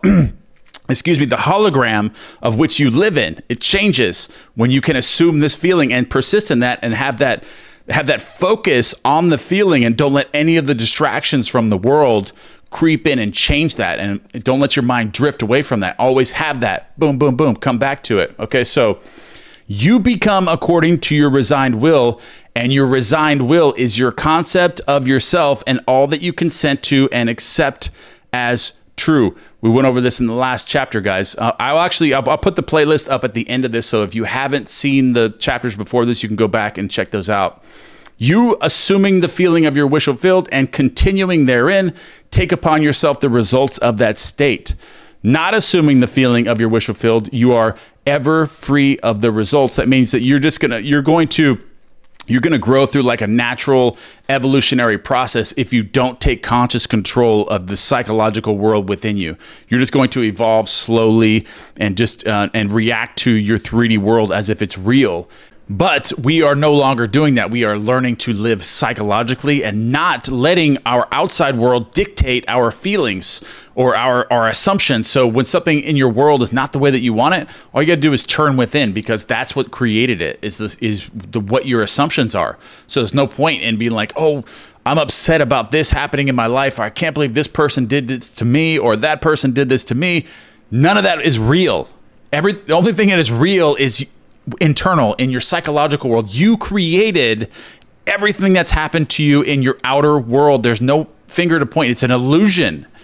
Everything is within you. It's in the psychological world. So if you have created something in your life that you don't like, or somebody treated you bad, or this happened or that happened, it all came from your assumptions of your world. So the way you're observing from your assumptions is what has created your world the way that it is. So don't react to your world. React to yourself. Because if something isn't the way you want it, turn inwardly and change your assumptions of it, and start changing, your beliefs and everything you consent to as being true in your world, and try to figure out why you wanted to be hurt. Because if somebody hurts you, there's something within you that created that wanting to be hurt. Something to do with your concept of yourself, and that's what we're changing. Okay, so let's go ahead and move on here. Okay, so when you understand that the redemptive function of imagination, you hold in your hands the key to the solution of all your problems. Right there. Okay, so you hold in your hands right now the key to the solution to all of your problems by thinking psychologically and not reacting to your 3D world. Every phase of your life is made by the exercise of your imagination. Every phase, everything that happens to you is created by the exercise of your imagination. Determined imagination alone is the means of your progress, of the fulfilling of your dreams. It is the beginning and end of all creating. All right, so that is it. The beginning and the end of all creating stems from within you in your imagination. The great secret is a controlled imagination and a well-sustained attention firmly and repeatedly focused on the feeling of the wish fulfilled until it fills the mind and crowds all other ideas out of your consciousness, out of your the secret is a controlled imagination. So when you can do the leaf exercise or something like that, and you're able to get to 50 leaves without your mind drifting, then you have that controlled imagination, and you can create anything that you want in your life. All you do is direct that power that you've created by doing that to your new feeling state. So then you just determine what that feeling would be. Whatever that you want to change in your world, you determine what that feeling would be if you no longer had that problem, or you now were making the money that you wanted, or you had the relationships that you wanted. You determine how you would feel if you already had that, and then you use the power that you created doing that leaf exercise or developing the muscle of your mind. Then you consciously and deliberately take charge of your attention, and you stay focused on that feeling, and without letting anything interfere with that feeling state, not reacting to your 3D world no matter what happens. But we have to reset the old beliefs that you were trained to believe, and just slowly reposition yourself to start thinking from it and no longer of it, and imagining and sustaining the feeling of already having something without letting any distractions in. And that's what we're learning here, guys. All right, so what greater gifts could be given to you than to be told that the truth that will set you free, which is John 8:32. The truth that sets you free is that you can experience in imagination what you desire to experience in reality, and by maintaining this experience in imagination, your desire will become an actuality. So basically, what Neville Goddard really doesn't go over here, he just explains like how it works, like what you can do, but not really give exercises. So I'm gonna go ahead and give you the exercise of doing that leaf exercise. You can find that. You can actually find that course that I have on the leaf exercise in Neville book. And you can find that link in the description below. It's like $1.99 for the monthly subscription, but there's 9 courses in there you can take for $1.99. So sign up for that. It's in the link in the description below. Or I have videos, free videos, if you want to go back and find the leaf exercises that I have, you know, on the channel. So I go over that. You can find it for free, or if you want to go ahead and have someone hold you accountable for doing the exercises, or being accountable for yourself and following this leaf exercise to build your ability to concentrate, then go ahead. That link is in the description below. Sign up for that. So, okay, so by maintaining this experience in imagination, your desire will become an actuality. You are limited only by your uncontrolled imagination and lack of attention. I'm going to repeat this. This is so important. This is the biggest step you can take in developing your imagination and your ability to focus on a feeling state and create things into your life. You are limited only by your uncontrolled imagination and lack of attention to the feeling of your wish fulfilled. And that's what this leaf exercise, that's what all the courses that I have in Neville book will develop your ability to have a controlled imagination and have the attention sustained on the feeling of your wish fulfilled. Once you develop this, the sky is the limit. You can create anything that you want into your life. Your whole world will change.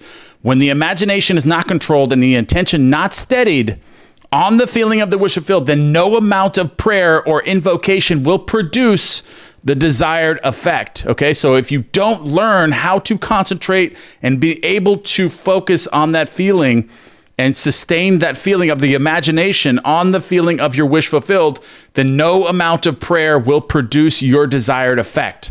Okay, so when you can call up at will whatsoever image you please, when the forms of your imagination are as vivid to you as the forms of nature, you are master of your fate. That means you can change your world to however you want to live it by assuming a feeling and living without any distractions that is not already taken place. Like if anything in your world that tells you that this hasn't happened, you don't react to that. You're allowing your world to just transform itself into your psychological feeling state that you are sustaining, and it will transform itself and create different people, different worlds, it'll change your personality too. It'll change everything. Okay, so you must stop spending your thoughts, your time and money. Everything in life must be an investment. This is actually Neville Goddard's wife at the time that actually came to him, and I think most of us already know this, but she came to him and said, I got it. You must stop spending your thoughts, your time, and your money. Everything in life must be an investment. So think about this in everything you're doing throughout your day. So if you find yourself just like scrolling through TikTok or doing things that aren't contributing to contributing to that feeling state that you're trying to attain by having everything that you want, that means your mind has been distracted from the outside. That means something is taking control of your mind. You need to pull it back and focus on the feeling. And don't allow these mindless scrolling through TikTok and these other things that have nothing to do with your self-development, your education, building your brand, or your business. Don't allow these things to take your attention from you. Take conscious control of your attention, and that's what these courses do in Neville book. They will teach you how to do this by focusing on one thing and not allowing any distractions. So you'll catch yourself. You'll learn to start catching yourself. You like TikTok. It'll catch you. You know, they know exactly how to do that. They have a huge team that knows exactly how to gather your attention by all their analytics and everything. So they know exactly what you want to see. So it'll pop up, and you'll just continue to scroll. What this will do is allow you to take your attention back. Be like, nope, wait a minute. Okay, I want to see that, but no, I'm not going to see that. I am focused on, I'm investing in my new feeling state, my imagination. I'm taking total control of my psychological state in the feeling of the wish fulfilled, guys. And that's what Neville Goddard's wife is talking about here. You must stop spending your thoughts, your time, and your money. Everything in life must be an investment. All right, this is actually my grandfather's favorite quote here by Dr. George W. Carey, the new name. My grandfather used to say this all the time to me, and I actually memorized this a long time ago. Visions of beauty and splendor, forms of a long-lost race, sounds and faces and voices from the fourth dimension of space, and on through the universe boundless, our thoughts go lightning shod. Some call it imagination, and others call it God. All right, guys, I love you guys very much, and I will see you guys in the next video.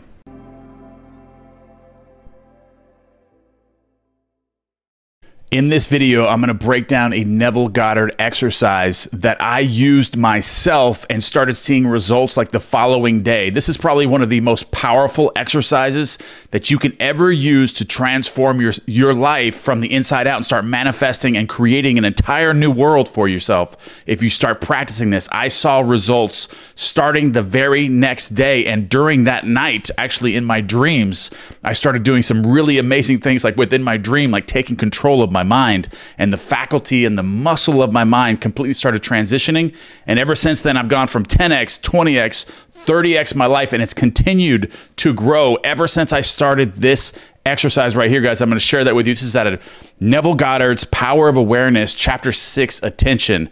All right, guys, so we're going to start with James chapter 1:8. This is a double-minded man is unstable in all of his ways. And what this means is double-minded is your attention. Like if you don't have a developed attention where you can focus on one thing and concentrate on one thing, that means that you are a double-minded man or woman, and you are unstable in all of your ways. Unstable in all your ways means you're not going to be successful. You have to have a developed attention of the muscle of your mind to be able to be successful. That way you're not unstable. You're a stable person able to create whatever you want into your life. So this is what James was saying here. A double-minded man is unstable in all of his ways. So gather your attention.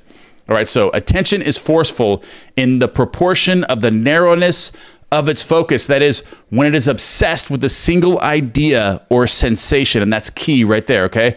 It is steadied and powerfully focused only by such an adjustment of the mind as permits you to see one thing only, kind of like a magnifying glass, guys. I'll give you this example. Okay, so you have a magnifying glass, the sun is blaring above you, you have your magnifying glass, you're trying to light a piece of paper on fire with the magnifying glass, okay? A double-minded person, it can be equated to that magnifying glass always moving. So it's never getting enough strength from the sun to be able to start that fire. But when you can have your attention focused on one thing, the magnifying glass stops, and the sun, the energy from the sun is able to come through and start that fire in no time. Okay, so that can be equated to your developed concentration. If you're able to focus on one thing and attack that one thing, you will be successful at anything you do in life and be able to manifest anything you want in your life. And when that comes to attaining or retaining a new feeling state or visual or affirming or just capturing that feeling of scripting or anything you want to use, if you have that developed attention, then you're able to find that feeling state, stay focused on that feeling state and retain that and impress the subconscious mind with that feeling state so much easier. And you won't even have to do it very long. This could be something very quickly once you retain that type of power with your attention. So it's just like what he says right here, for you steady the attention and increase its power by confining it. You increase your power by confining it and stilling your attention on one thing. The desire which realizes itself is always a desire upon which attention is exclusively concentrated. For an idea is endowed with power only in proportion to the degree of attention that is fixed on it. Concentrated observation is the attentive attitude directed from some specific end. Okay, so the attentive attitude involves selection. For when you pay attention, it signifies that you have decided to focus your attention on one object or state rather than another. So he's talking about whether it's an object or a state of being, like your concept of self. Once you determine how you would feel were you already the person that you wanted, and you have the ability to focus by doing this exercise, which I'm about to get into, you will be able to retain that feeling state with such force, with such power, that you will impress the subconscious mind sometimes instantly, just by bringing that picture up in your mind or affirming it just a couple times. Having that attention, that forceful attention where you can actually absorb yourself into that feeling state and actually get instant contact with the subconscious mind. Okay, so therefore, when you know what you want, you must deliberately focus your attention on the feeling of your wish fulfilled until that feeling fills the mind and crowds out all other ideas out of consciousness. That's what he's getting to here with your attention. Once you develop that attention, you will be able to crowd out all the other ideas in your mind. Even if it's only for 10 or 20 seconds you do this, you will have such an ability of the power of mind, to have so much power with your mental abilities, you can crowd everything out and flush all and get rid of all the weeds in your mind and just create an idea of a feeling of the person that you want to be or the thing that you want in that feeling state, and instantly impress that into the subconscious mind and get it. This is what this does with enough practice, guys. The great secret of success is to focus the attention on the feeling of the wish fulfilled. See, then he gets into the feeling here. That's what we're getting at. So once you develop this ability with your mind to clear all other ideas, all the other ideas that are crowding your mind, all these other things in your life that are going on, you're able to at will get rid of all these weeds that are in your mind and then focus on that feeling state, even for just a few seconds. Or if you're creating things throughout your day, as you're moving throughout your day, you're like, okay, I want this to happen. I want this person to call me. I want this deal to go through. I don't want this deal to go through. So you can go through these feeling states throughout the day and do it for 2 or 3, 4, 5, 6 seconds. And then boom, this is done. This is done. This is done. This is done. And as you go, you build that momentum of your faculties and belief systems as well. And you start doing this and developing that mind. But you have to start with the foundation, which is this exercise I'm getting into. All right, so all progress depends upon an increase of attention. The ideas which impel you to action are those which dominate the consciousness, those which possess the attention. The idea which excludes all others from the field of attention discharges in action. All right, so the one thing I do, forgetting those things that are behind, I press towards the mark. This is what Philippians was talking about here in chapter 3, verse 13 and 14. The one thing I do, forgetting those things that are behind, I press towards the mark. So clearing the mind, focusing on one thing, developing that muscle of the mind. Don't be an unstable mind, and actually develop your attention and to be a successful person and be able to manifest and create anything you want to come into your life. It all develops from this. Okay, so this is Neville Goddard's interpretation of this Bible phrase. This means this one thing you do, forgetting those things which are behind, you can press towards the mark of filling your mind with the feeling of the wish fulfilled. Basically, okay, yeah. To the unenlightened man, this will seem to be all fantasy.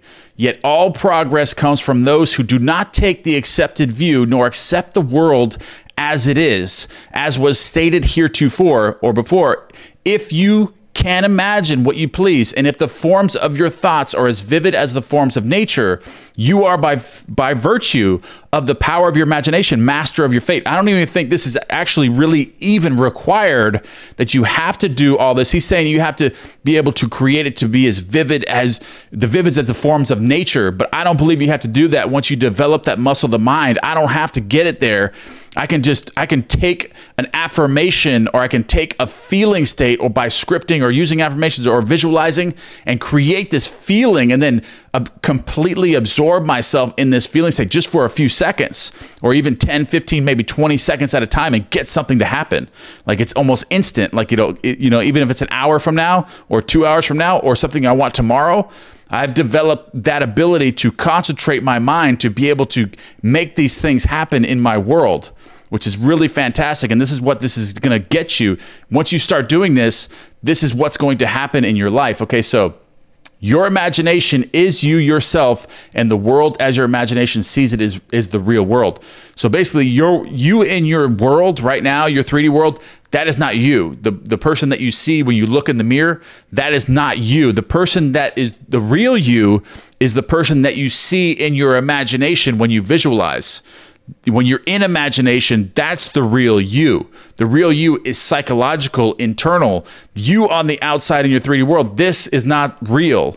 This is not the real world. The real world is within you. That's what's projected out and what is creating the world, because the world outside does not exist without the imagination. The imagination and your assumptions and your concept of self out picturing itself is what is creating the world in which you live right now. It's all being projected from outside of you. It doesn't have any, your 3D world doesn't have any existence without you, without somebody projecting its observations and assumptions onto it. That's how it's created. So everything is within. The real you is in your imagination. Okay, so when you set out to master the movements of attention, which must be done if you would successfully alter the course of observed events, it is then you realize how little control you exercise over your imagination, how much it is dominated by sensory impressions and by a drifting of the tides of idle moods. This is actually something I ran into when I first did this exercise. I really was having issues, and I was pretty frustrated with it because I'm trying to do this exercise and my mind just keeps going everywhere. I mean, it's just like what he says right here, drifting on the tides of idle moods, impressions, sensory impressions, and things like that. That's why my life wasn't the way that I wanted it to be, because I really didn't have any control. And when I went back into, when I was doing this exercise, I realized that I couldn't do it. And then I'm starting to realize that I don't even have control of my life. I'm not even a real person. If I can't go back throughout the day and remember these things, then I wasn't even present in that moment. So what was controlling me? It wasn't me, because if you can't remember something happening to you like the day before, then you weren't present in that moment. That means that you were being controlled by something outside of you. Okay, so let's go ahead and get into the exercise. To aid in mastering the control of your attention, practice this exercise.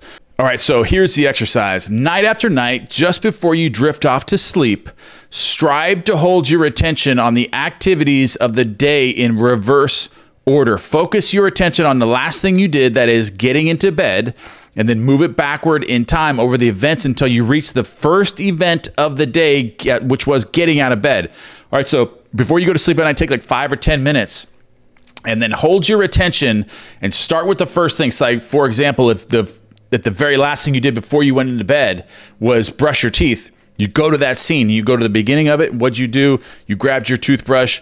You turned on the sink, and then you put some toothpaste on your toothbrush, and you're going through it. How did you brush your teeth? Were you looking in the mirror? Did would you wash your face? What did you do?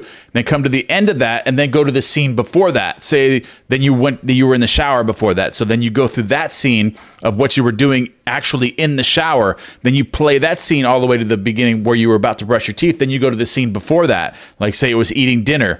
Then you want to remember things like, who did you eat with? What did you eat? And what was about the placement of the food on your plate, the silverware? What were you drinking? What conversations did you have during the meal that you had? Then you go through the next event before that, then the next, and then the next. And then you want to go all the way back to when you first woke up in the morning. Yeah, I remember when I first did this exercise, I had so much trouble doing it that it kind of frustrated me, because I'm like, wow, I can't even remember the things that I did like today. If I can't remember those things, and I really started thinking about, if I can't remember like the conversations that I had during dinner, or the gym, who I spoke with, what machines, and go really back in detail with these things, then I really wasn't present in the moment. I wasn't in control of myself. And what this also does, once you continue to do this, see, I started, once I got frustrated with it, I was like, I'm going to conquer this. And I did. I kept doing it. But what this will do for you is actually, it'll make you more present moment, or presently aware in the moment the following day. So the next day when I woke up, I'm like, wow, I couldn't do that. So all day long, I'm very careful about everything I'm doing, because I got to remember this. I got to remember this when I go to sleep tonight. So I'm very presently aware in the moment. And this is like developing a faculty in my mind. I'm seeing life much richer.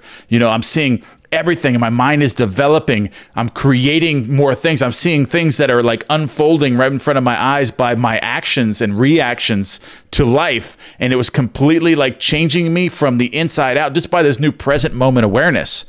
of being conscious of every step I'm taking, everything I'm doing.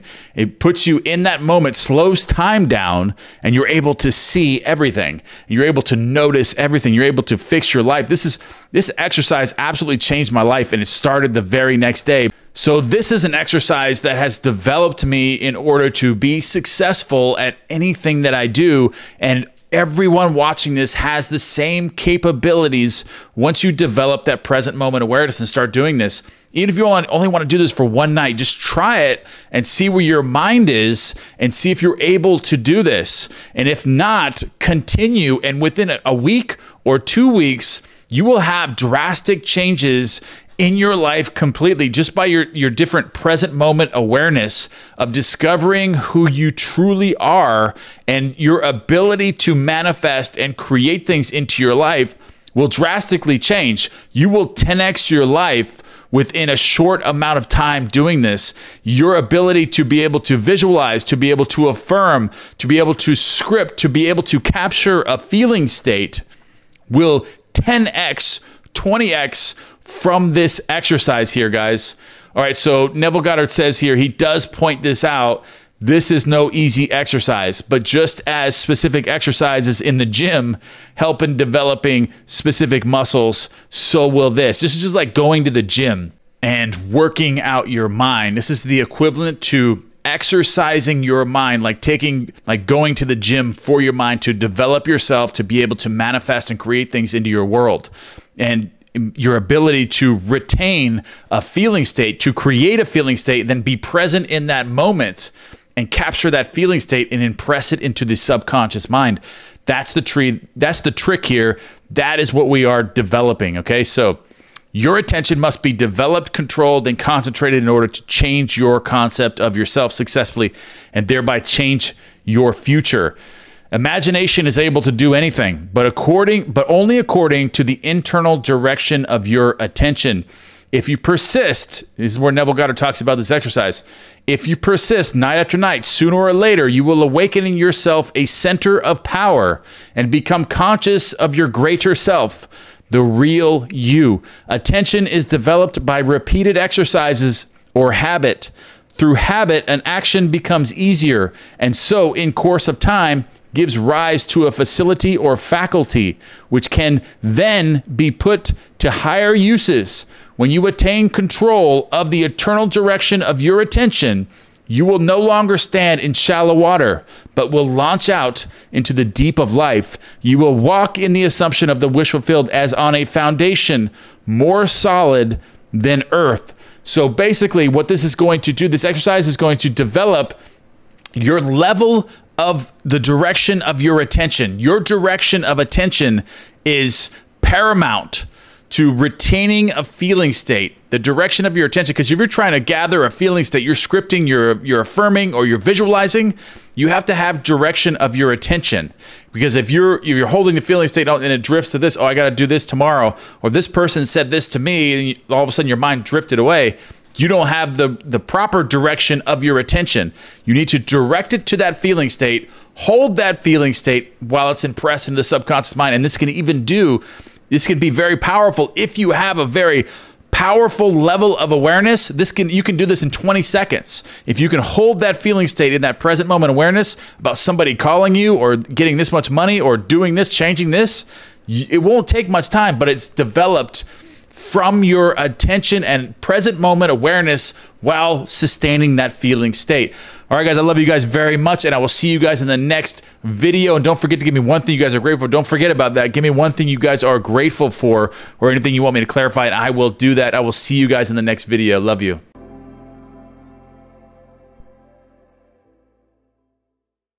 Hey guys, welcome back to the channel. Today I'm going to give you a method on how to change your 3D world, manipulate your outside world simply by rearranging your mental conversations.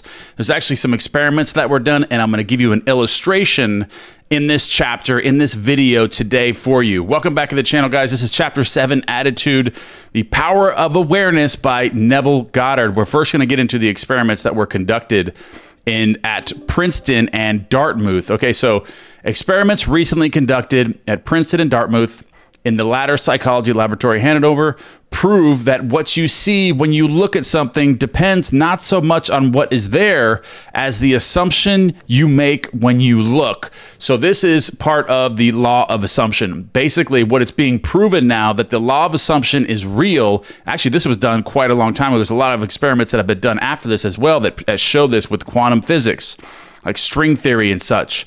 Okay, so basically the law of assumption, the way you look at something, it changes it. So when you look at something, depending on what your assumption is that you have of something before you look, actually changes and manipulates it. So you can actually manipulate your world by just changing your assumptions of it. The way that you observe your world will actually change that portion of reality that you will experience and manipulate your world and shift to those parallel realities where you just extend your feelers into an entirely different world.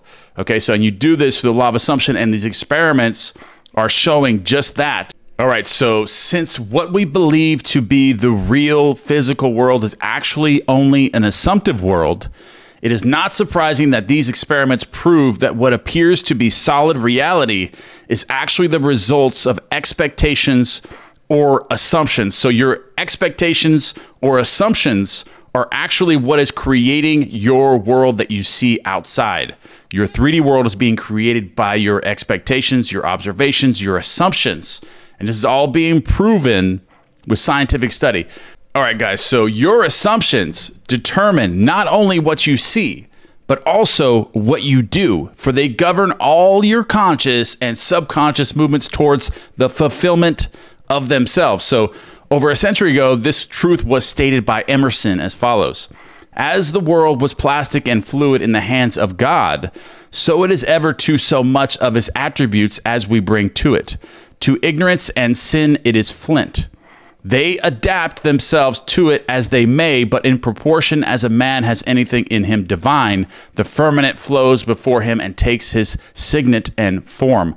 Your assumption is the hand of God molding the firmament into the image of that which you assume. The assumption of the wish fulfilled is the high tide which lifts you easily off the bar of the senses where you have so long lain stranded. It lifts the mind. It lifts the mind into prophecy in the full right sense of the word. And if you have that controlled imagination and absorbed attention, which it is possible to attain, you may be sure that all your assumption implies will come to pass. So everything that you're trying to create with your new assumptions will come to pass, will come into fruition, will be externalized in your 3D world. All right, so when William Blake wrote, "What seems to be is to those to whom it seems to be," he was only repeating the eternal truth. There is nothing unclean of itself. I mean, that's one energy, guys. Nothing is separate. It's an illusion of separateness. We've gone over this. But to him that esteemeth anything that is unclean, to him it is unclean. That's Romans 14:14. All right, so because there is nothing unclean of itself or clean of itself, you should assume the best and only think of that which is lovely and a good report. Because if we're all one being. If we're all one being, there's nothing that is unclean or clean of itself. That means we are all the same. You and I are the same being. So you should always assume the best and think only, because you don't want to hurt yourself, right? I mean, you got to look at, even if you got to look at it that way, always think of the best.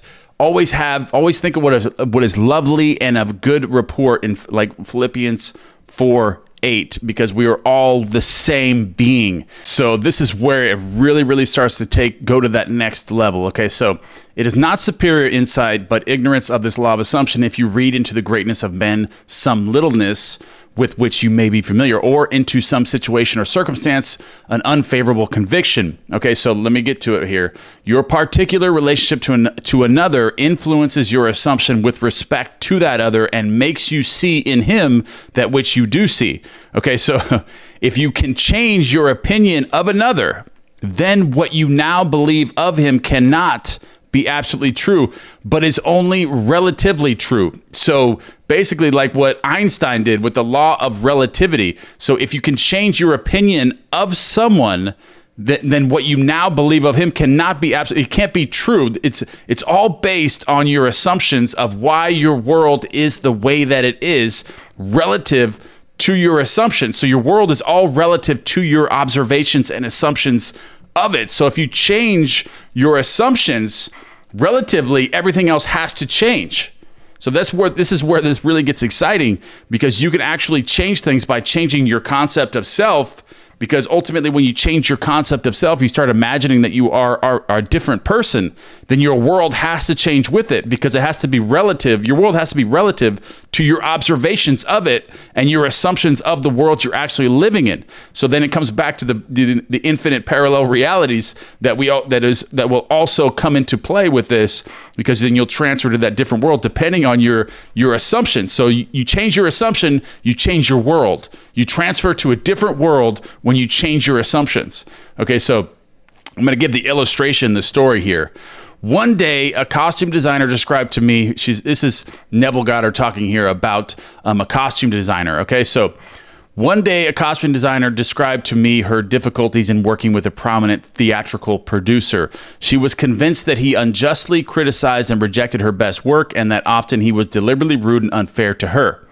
Okay, so upon hearing her story, I explained that if she found the other rude and unfair, it was sure sign that she herself was wanting that, and that it was not the producer but herself that was in need of a new attitude. And then Neville Goddard told her that the power of this law of assumption, told her about it, and its practical application could be discovered only through experience, and that only by assuming that the situation was already what she wanted it to be, she could prove that she could bring about the change desired. Her employer merely bearing witness, or echoing or mirroring back to her mental conversations, that she could bring about the change desired. Her employer was merely bearing witness, telling her by his behavior what her concept of him was. So not only can you change your concept of yourself, but you can change your concept of somebody else's concept of self, and that will change your world as well. I suggested that it was quite probable that she was carrying on mental conversations with him in her mind, which were filled with criticism and recriminations. There was no doubt but that she was mentally arguing with the producer, for others only echo that which we whisper to them in secret. I asked her if it was true that she talked to him mentally, and if so, what those conversations were like. So basically, if you have anything going on in your life right now, you can use this, to change your world right now. So if you're having any conflict with someone, or somebody's not treating you the way that you want them to treat you, then it's based on your mental conversations and your concept that you have of that person. So you're creating these things to happen to you, because the world is externalized from you. So you can change your world by changing your assumptions of it and your conceptions of, or your concepts of the people in your world, of how you feel about them.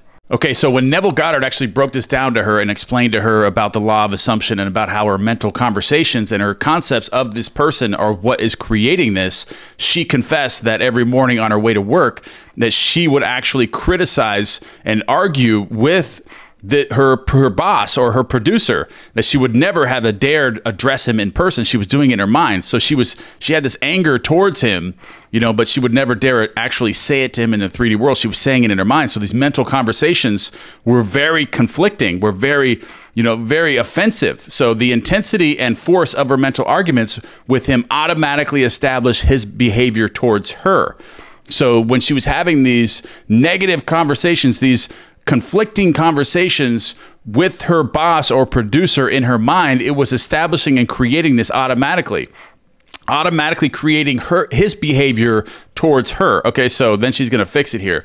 So she began to realize that all of us carry on mental conversations, but unfortunately, on most occasions, these conversations are argumentative.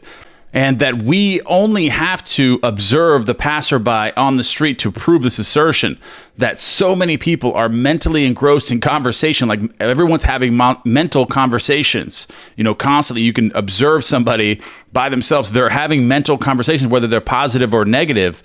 Everyone is having mental conversations, but we can control that. Once you start learning this, you can actually take this and actually start manipulating and changing your world to what you want it to be. That so many people are mentally engrossed conversation, if you appear to be happy about it, but the very intensity of their feeling must lead them quickly to the unpleasant incident they themselves have mentally created, and therefore must now encounter.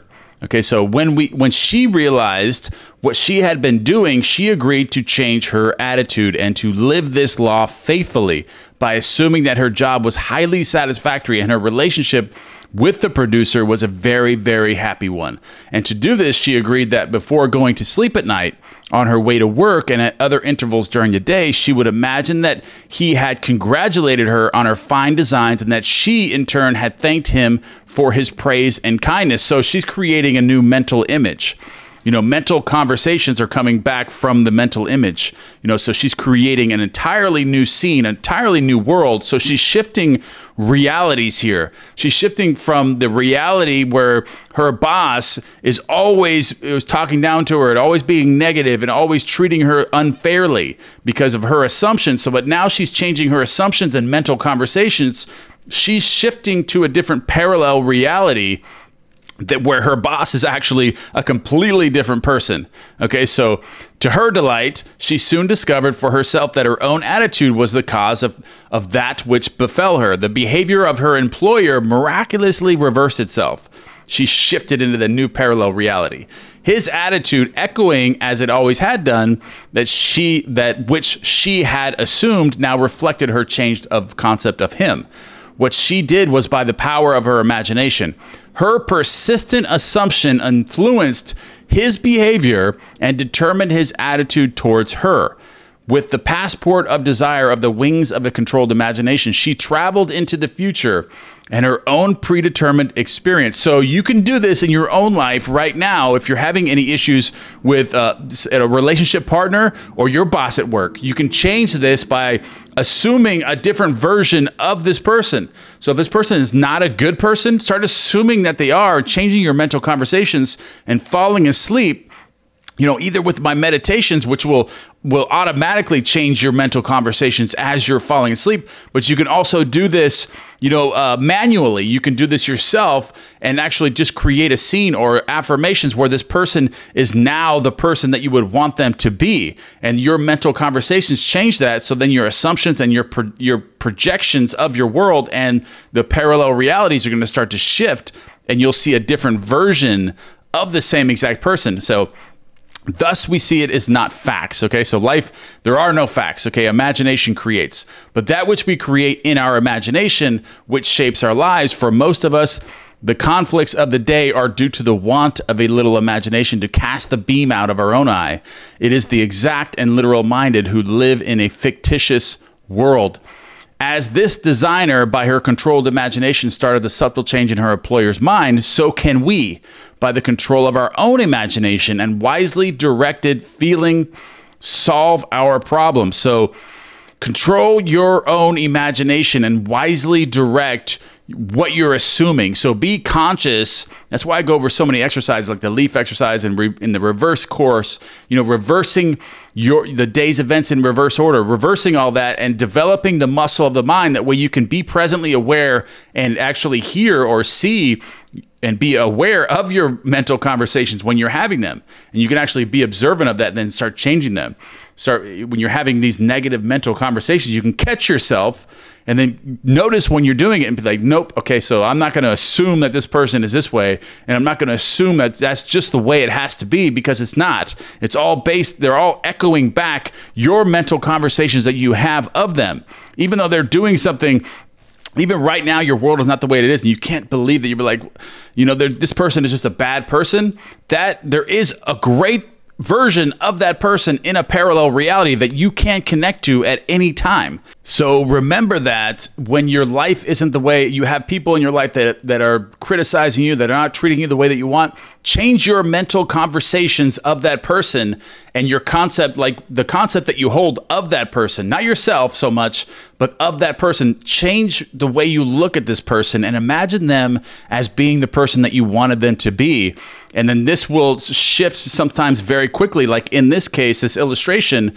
But even if it's a gradual change, you'll start noticing it. And then once you start experiencing this to actually take place in your world, you'll believe it. And then you'll start really putting the work in for everyone in your life and start shifting to parallel realities where everyone in your life is the way that you want them to be, and they're treating you good, like just like you're treating, you know, yourself, basically from your mental conversations that you have.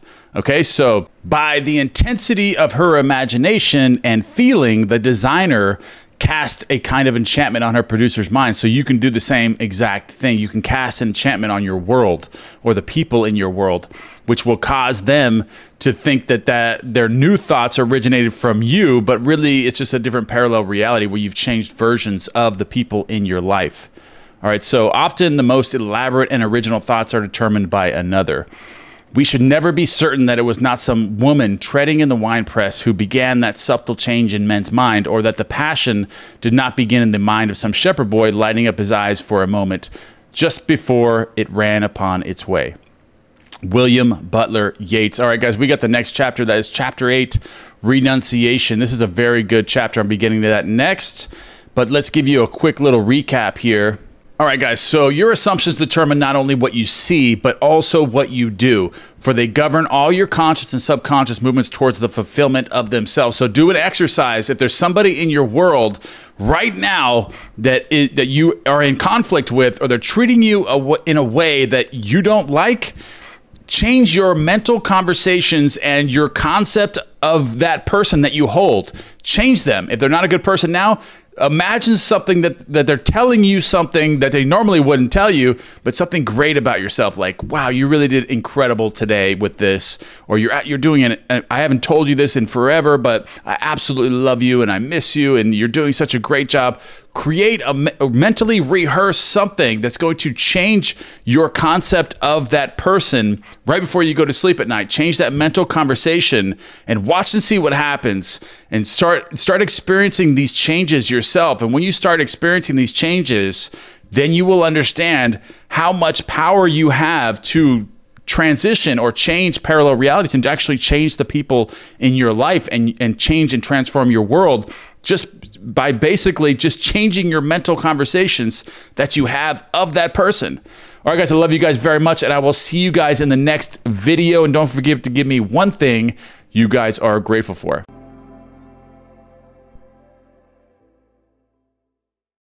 Welcome to your new life, guys. Once you know this secret, once you understand this secret of controlled imagination, you will be able to transform your world and create anything that you want. Welcome back to the channel, guys. This is Chapter 8, Renunciation, The Power of Awareness by Neville Goddard. Let's go ahead and jump right into this. This is a shorter chapter, but it is very, very good. There is no coal of character so dead that it will not glow and flame if but slightly turned. Resist not evil. Okay, what this means is your life could be completely in the garbage right now. It could be completely a wreck. All you have to do is turn it ever so slightly, and then it will be completely transformed. Your world will do a complete 180 by just changing this one thing, just getting this one thing down, guys. All right, so whatsoever shall smite thee on thy right cheek, turn to him the other also. The world is a mirror, guys. Matthew 5:39, the world is a mirror. Turn the other cheek. There is a great difference between resisting evil and renouncing it.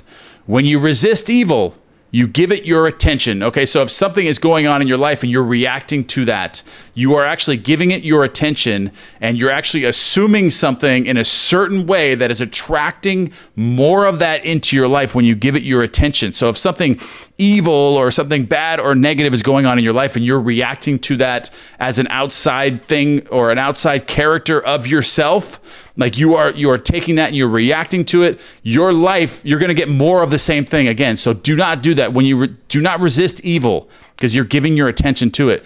You continue to make it real and continue to manifest more of the same thing to come into your life. When you renounce evil, you take your attention from it and give your attention to what you want. So what I do when I have something negative that comes in my life, someone tells me something I don't like, I will completely disregard that, and I'll start focusing and affirming, you know, what I really want it to happen, or what I really want to happen, or focus on something completely entirely different, you know, changing my inner conversations as we went over in the previous chapter. Okay, so when you renounce evil, you take your attention from it and give your attention what you want. Now is the time to control your imagination. We've gone over this so many times. It's so important, and Neville Goddard covers this so well. Now is the time to control your imagination and give beauty for ashes, joy for mourning, praise for the spirit of heaviness, that they might be called trees of righteousness, the planting of the Lord, that he might be glorified. Isaiah 61:3 was telling us all through the Bible, giving us hints at this in its symbolic nature. All right, so you give beauty for ashes when you concentrate your attention on things as you would like them to be rather than as they are. So we go back to your mental conversations, or what you're wanting your world, like your assumptions and your expectations of your outside world are all dependent on how you feel about them and what you're really feeling and thinking about your world. How do you feel about your world? Like even Einstein talked about this.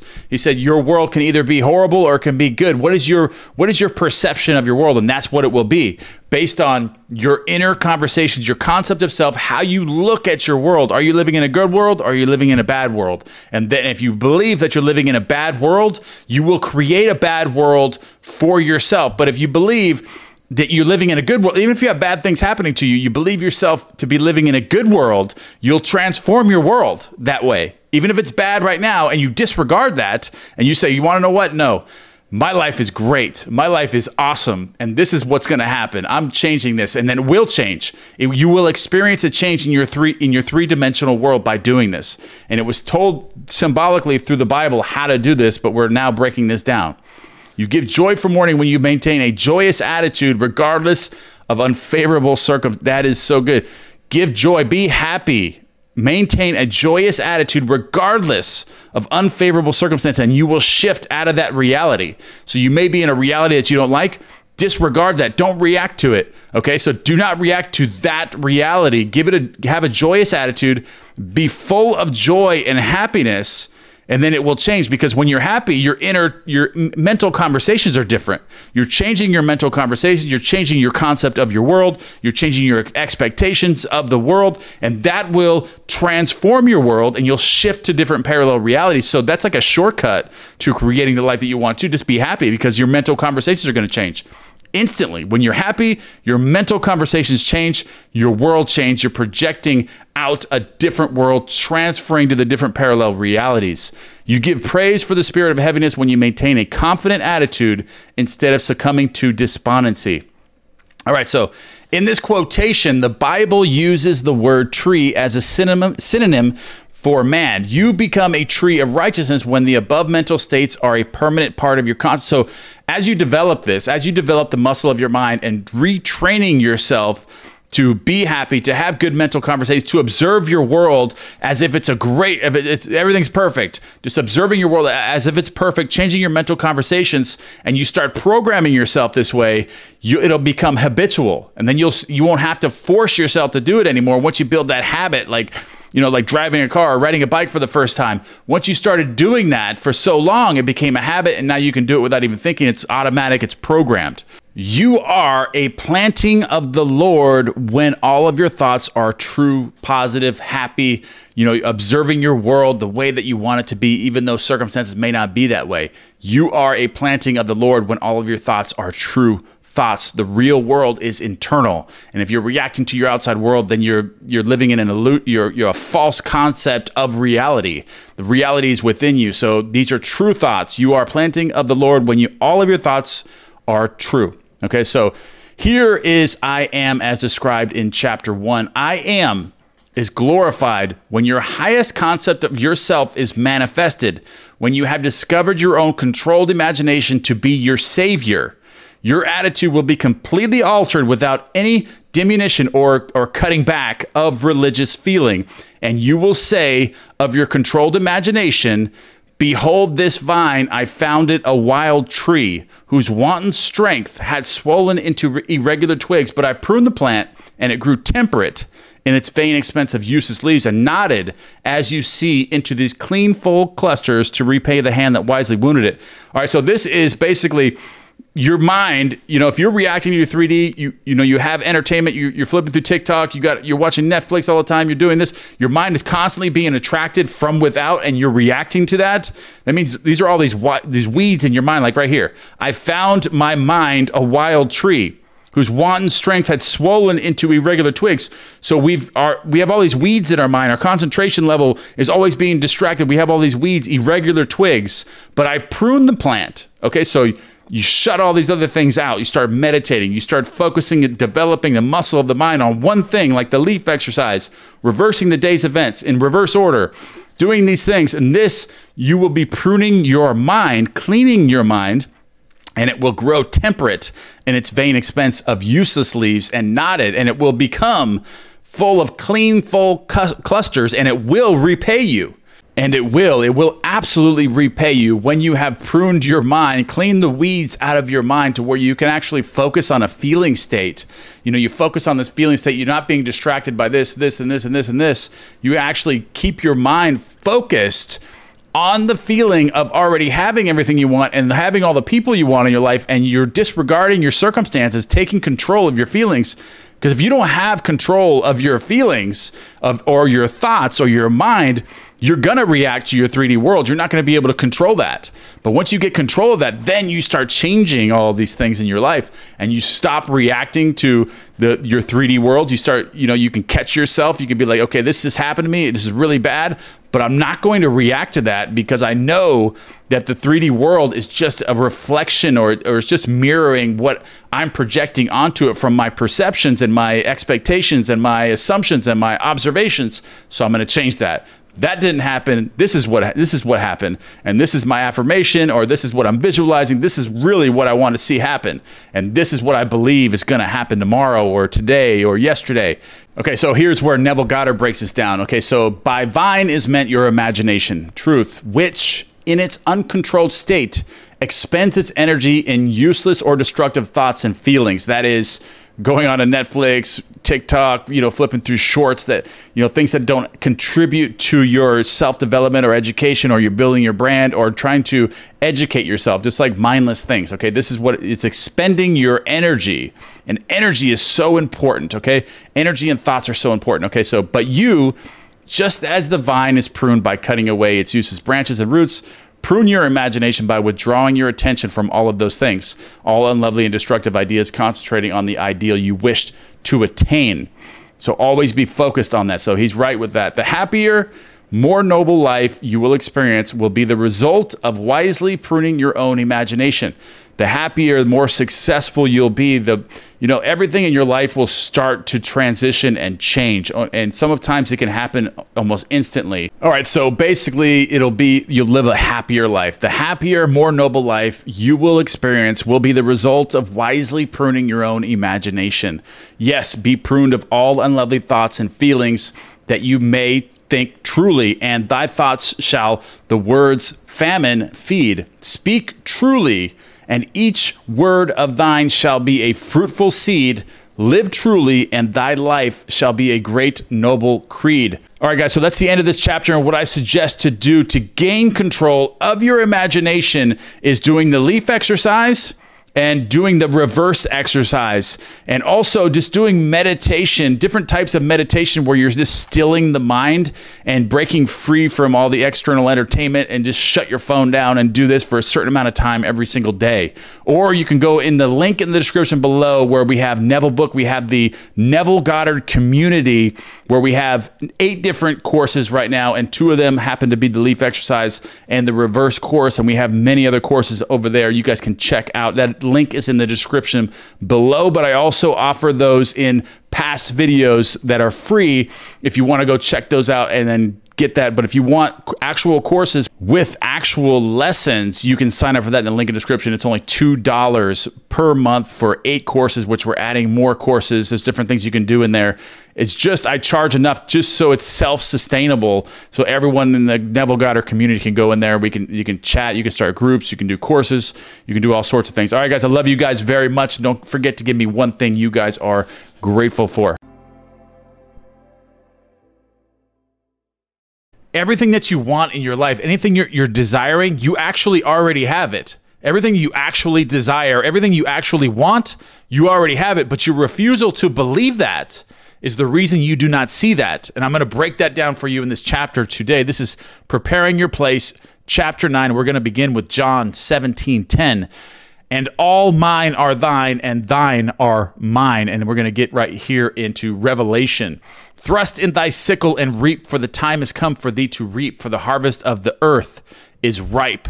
Revelations 14:15. All right, guys, we're going to cover something right now that we've never covered before, and I want to get into depth and detail with this because this is so important to understand about the things that you actually want in your life and the things that you actually have in your life and the difference between that, because all is yours right now. You do not go seeking for that which you are. You appropriate it, claim it, and assume it. And right here, everything depends upon your concept of self. That which you do not claim is true of yourself cannot be realized by you. Okay, so that's what I said in the beginning of this video. Your life is exactly the way that you want it to be right now. Even if you feel like you don't have everything that you want, you actually created a world exactly the way that it is. Whether it's conscious or knowingly or unknowingly, your life is exactly the way that you want it to be. So if you're suffering from lack of love, lack of abundance, lack of anything in your life, it's because you unconsciously want that because it makes you feel alive, whether that's from trauma from your past or some illusion of something that has occurred in your life that makes you want to fail at something. That way you got some sort of recognition from your outside world, people feeling sorry for you. It makes you feel alive, to be hurt, to not to be abundant. Or you have these ideas from childhood that having money is actually is evil. So your life right now is actually exactly the way that you want it to be, whether knowingly or unknowingly. Whether you're lacking something, it's because of something deep within you that actually desires not having it more than having it, because your current concept of self is one of failure, of feeling alive, for being recognized for being a failure, for people feeling sorry for you because of some trauma that you had happened to you, maybe in your childhood, or something that you have gone through somewhere in your life. You desire that feeling of people feeling sorry for you, or of failure. Somewhere in that feeling state that you have created with the version of yourself, you have created defeat.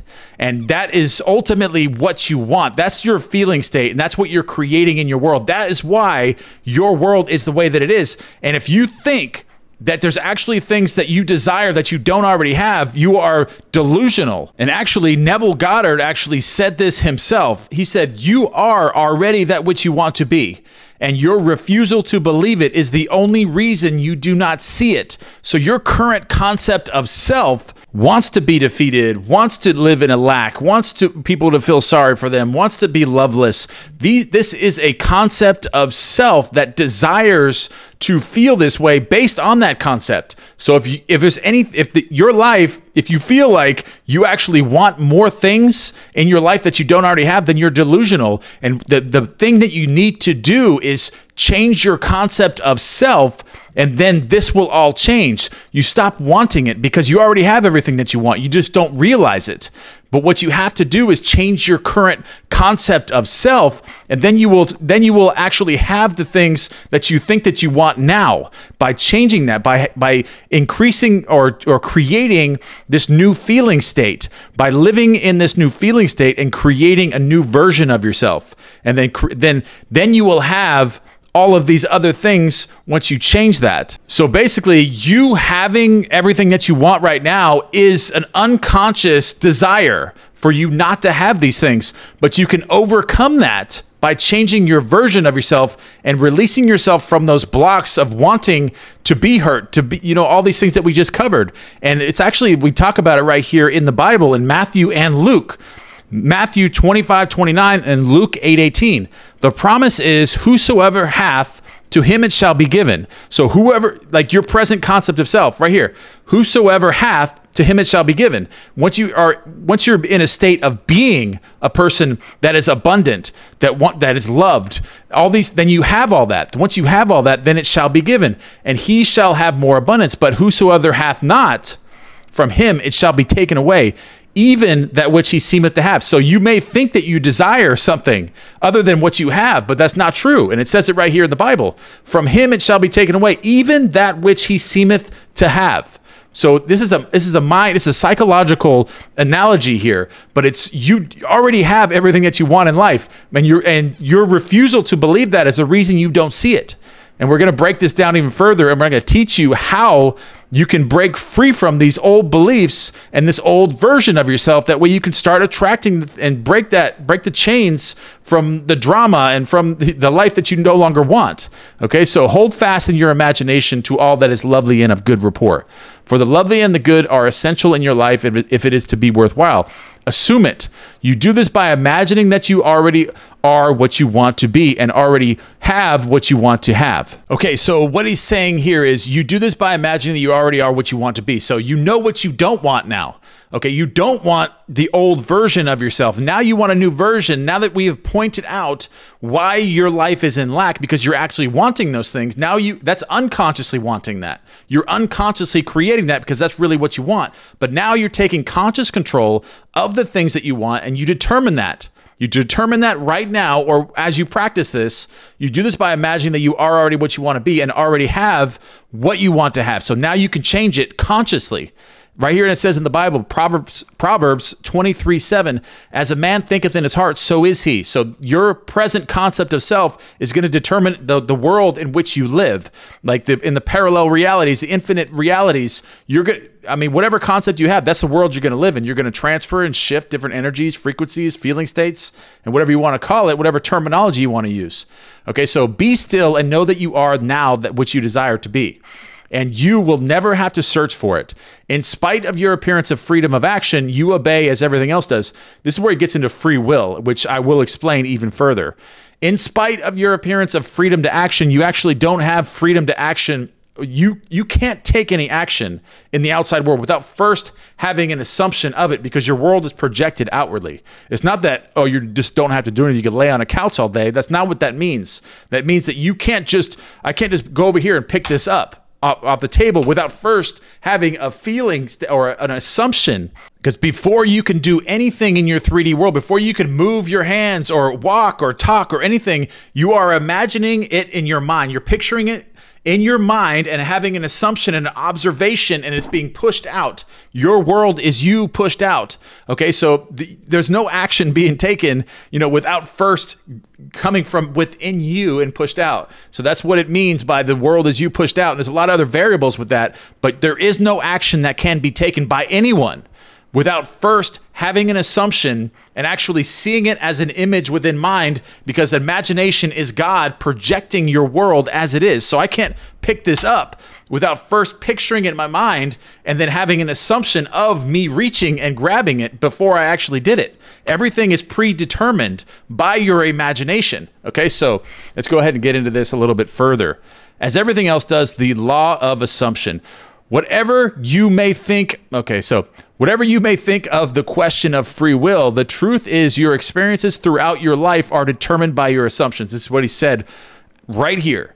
Whatever you may think of the question of free will, the truth is your experiences throughout your life are determined by your assumptions. At first, very firstly, your assumptions create everything that you do, whether conscious or unconscious. An assumption builds a bridge of incidents that lead inevitably to the fulfillment of itself. Like this, just like that. My assumption of grabbing this off the table right there led to a bridge of incidents that inevitably to the fulfillment of itself, me picking it up. Okay, so man believes the future to be the natural development of the past, but the law of assumption clearly shows that this is not the case. Your assumption places you psychologically where you are not physically, then your senses pull you back from where you were psychologically to where you are physically. In these psychological forward motions that produce your physical forward motions in time, precognition permeates all the scriptures of the word, of the world. So let me go back through this and explain this. Okay, so your assumption places you psychologically. So you're assuming, like when I'm picking this up, this as an example, psychologically. So my mind psychologically has already picked it up before I did it. Once I thought about it and I imaged it right before I did it, because time doesn't exist the way that you think. So time is, the past exists right now, the future exists right now. So it already, once I imagined and assumed that I was going to pick it up, I already pictured it before I did it, and then that caused me to act and actually pick it up. So that's how that works, where your assumptions place you psychologically where you were not physically, then your senses pull you back to where you were physically, to where you are, or psychologically to where you are physically. It is these psychological forward motions that produce your physical forward motions in time. Precognition permeates all the scriptures of the world. I just want to clarify and define this word here, precognition. When he says precognition, it's like knowing something that actually hasn't happened yet. Okay, so that's precognition, and it's what he's saying what the Bible is actually full of. It's full of these knowings of things that haven't happened yet, and it talks about those. It's permeated through the Bible. And this is where the Bible is actually giving us instructions or the formula to change our concept of self, or to shift to different infinite parallel realities. Right here, in my Father's house are many mansions. Like, in my Father's house there are many infinite parallel realities. If it were not so, I would have told you, I go to prepare a place for you, and if I go and prepare a place for you, I will come again and receive you unto myself, that where I am, there ye may be also. And now I have told you before it came to pass, that when it come to pass, ye might believe. John 14:2-3:29. This is actually, it's pretty obvious that this is symbolic. Okay, so here's where Neville Goddard actually breaks down John 14:2-3-29. The I in this quotation is your imagination, which goes into the future, into one of the many mansions or infinite realities. Mansion is the state desired. Telling of an event before it occurs physically is simply feeling yourself into the state desired until it has the tone of reality. You go and prepare a place for yourself by imagining yourself into the feeling of your wish fulfilled. So it's all about creating the feeling of being the person that you now want to be. So that's the trick. That's the formula for assuming that you have everything that you now want or desire, everything that you now have discovered that you unconsciously are wanting, that you do want, because your life is exactly that way because of that. But now you're taking conscious control of your life, of your feelings, of your version of yourself, and you're changing that now. So then you find the person that you want to be and the things that you want to have. How would you feel if you already had all these things? And then you persist in that, assume it, fall asleep with it, visualize it, affirm it, script it, do whatever you got to do, and then get on with it. Then you will change it. But this is the formula that is laid out for us, okay?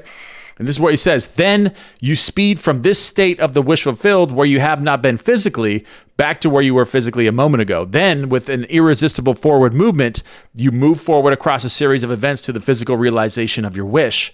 That where you have been in imagination, there you will be in the flesh also. Like when I gave you the example of picking this up right here, you know, you can do that much further away from you. You can do that a month from now and make a month from now today where you're a millionaire. And you assume that you have visualized it just like I did before I grabbed this. The same way, but a more of an extended, you're extending your feelers further away from you by imaging doing something and having something, and with a new version of yourself, but just a little bit further away, a month away or a year away, whatever you want to make it. Make that now like it's right in front of you. Pick it up, like visualize that you have that, affirm it, script it, do whatever you have to do, but you are always imaging something first. There's always an image of it first, and then psychologically you go there, and then you bring it back to yourself, and then you will be led there, like he says here. Then you speed from this state of the wish fulfilled, where you have not been physically, back to where you were physically a moment ago. And then with an irresistible forward movement, you move across a series of events to the physical realization of your wish. That where you have been in imagination, there you will have to be in the flesh as well. So just like I picked this up, you can do that with something like a brand new car, or a relationship, or, you know, $1 million, or winning the stock, you know, a lottery, whatever you want to use it for. You got to imagine that incident, you know, as being the person that you want to be, you know, and creating that. All right, so unto the place where hence the rivers come, thither they return again. Ecclesiastes 1:7. All right, guys, that is the end of this video. I know that was a ton of information to retain, but I'm going to get into this more as we move through this book. I'm going to get into more of this and expound even further on this to better help you understand, because I know that's a lot to take in just one video, but we're going to get further into that, and I'm going to elaborate and expound on all this even further. All right, I love you guys very much, and don't forget to give me one thing you guys are grateful for. Any questions you have, leave that in the column box below, and I will see you guys in the next video.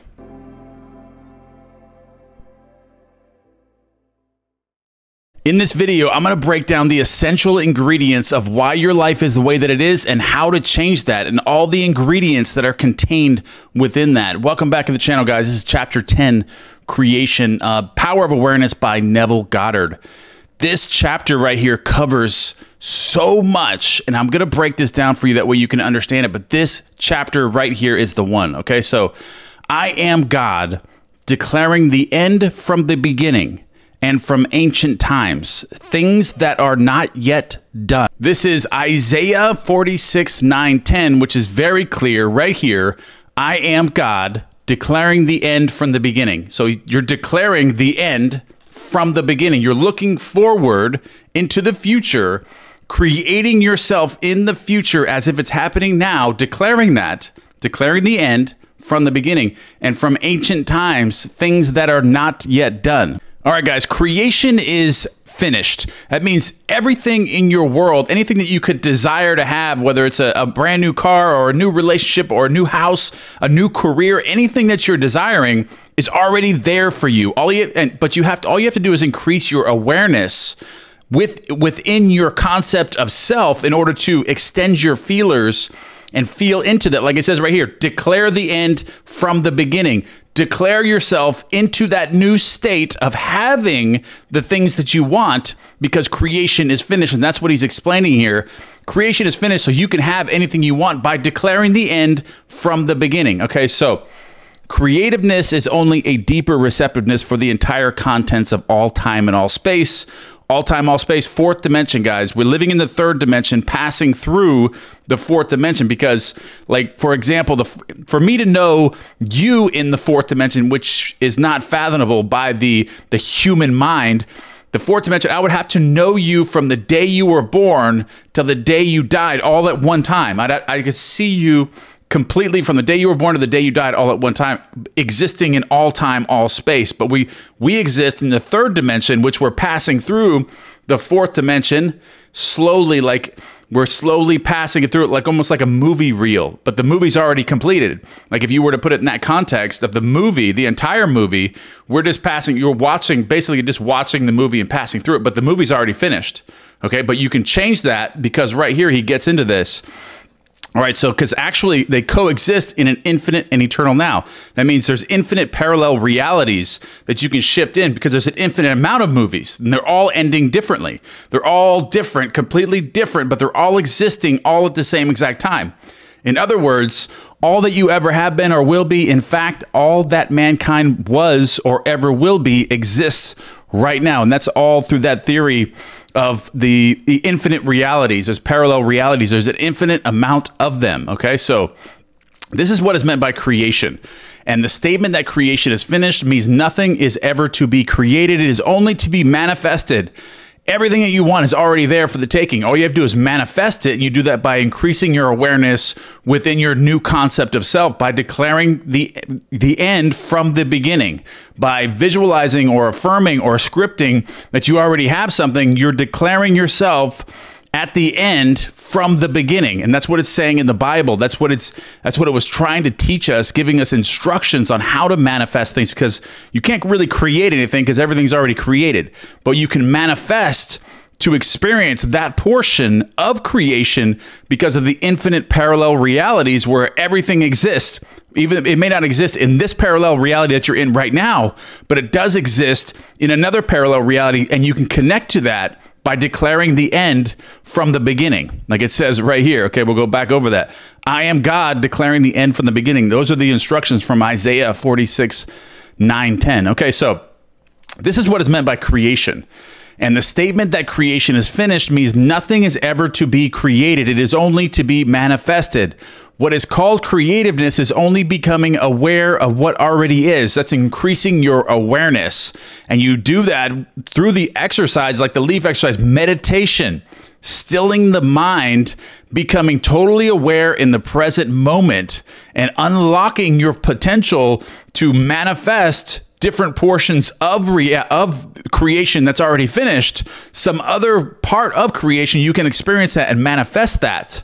Okay, by changing your concept of self, which ultimately changes your awareness of the different experiences of creation itself. Okay, so you simply become aware of increasing portions of that which already exists. Basically, he's saying the same thing. I'm just breaking that down a little bit further. Okay, so the fact that you can never be anything that you are not already, or experiencing anything not already existing, explains the experience of having an acute feeling of having heard before what is being said, or having met before the person being met for the first time. So he's talking about deja vu here. If you ever had that experience where you're meeting somebody for the first time, you're like, what? I've met this person before. Or you go to a place and you're like, I've been here before, but really you haven't. In that present moment, you haven't, but you've, just like what it says, you declared, you see everything ahead of time. Like what I was talking about, free will, the assumptions, the imagination. You have to imagine it in your mind and see it in your mind before you can experience it in your three-dimensional world. That's why you have deja vu, because you have created that in your mind. You've imagined this person in your life. That's why that person is right in front of you, because your world is you pushed out. I know there's a lot of information. I'm going to try to break this down more as we go. Okay, so the fact that you can never be anything that you are not already, or experience anything that already existing, explains the experience of having an acute feeling. So that's deja vu we're talking about here, guys, when you have those experiences.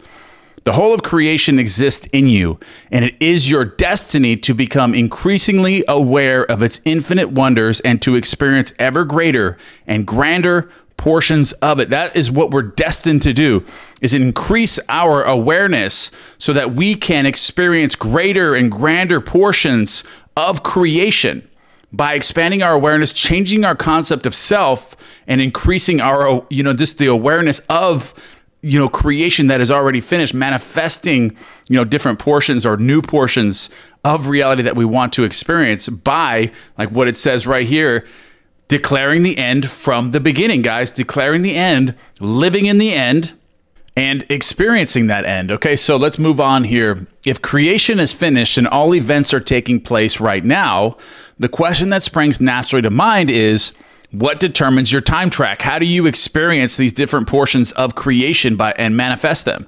That is, what determines the events which you encounter?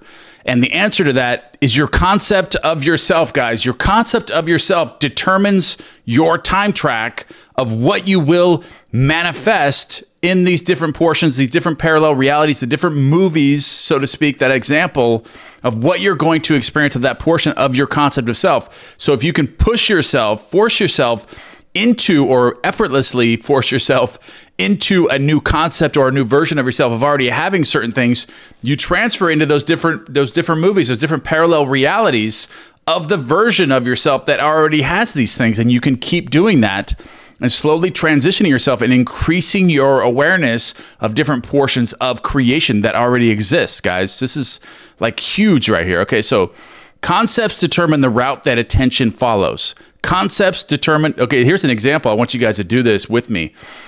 Here's a good test to prove this fact. Assume the feeling of your wish fulfilled and observe the route that your attention follows.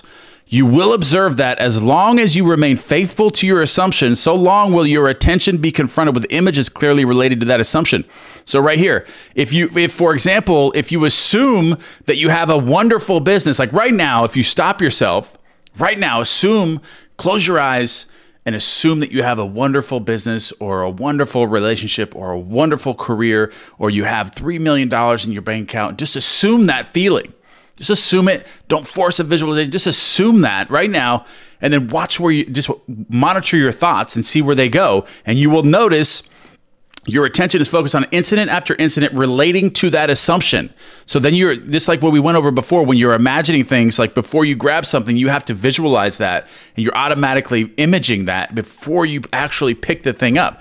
So your thoughts, your imagination changes. Your thoughts change, your imagination changes, and then you're going through, you're focusing your attention on incident after incident relating to that new assumption that you have a wonderful business, that you're in a wonderful relationship, that then you transferring those different parallel realities where you have those things. And because of your imagination, is now creating something totally different. Now you've done a complete 180, because now you're assuming something totally different. Your thoughts have changed, your images have changed, and now you're being led to a different world where you have different things. That's how it works. Friends can, like right here, he's going to give you more examples. Like, what's going to happen in your imagination, the things that you're going to be seeing automatically, habitually from this, just from taking an assumption. Friends are going to congratulate you, tell you how lucky you are. Others are going to be envious and critical, maybe, depending on your belief system. From there, your attention goes to larger offices, bigger bank balances, and many other similar related events. Persistence in this assumption will result in actually experiencing, in fact, that which you assumed. The same is true regarding any concept. Any concept you wish to hold. Doesn't have to be a bigger business, like he's saying. It could be better relationships. It could be $3 million in your bank account. It could be, not having any debt and being, just financially free and having a great career. Whatever you want to create, assume that you have that, and it changes your thoughts and images, and you start transferring to different worlds that way. It's very simple, but you do that through affirming, visualizing, mentally rehearsing, scripting, falling asleep with my meditations. These things will change your entire world from your images. You start imaging a different world before you get there, like what it said in the beginning of this chapter right here from Isaiah 46:9. I am God, declaring the end from the beginning, and from ancient times, things that are not yet done. It's giving us these instructions, guys. These instructions. Okay, so let's move on here.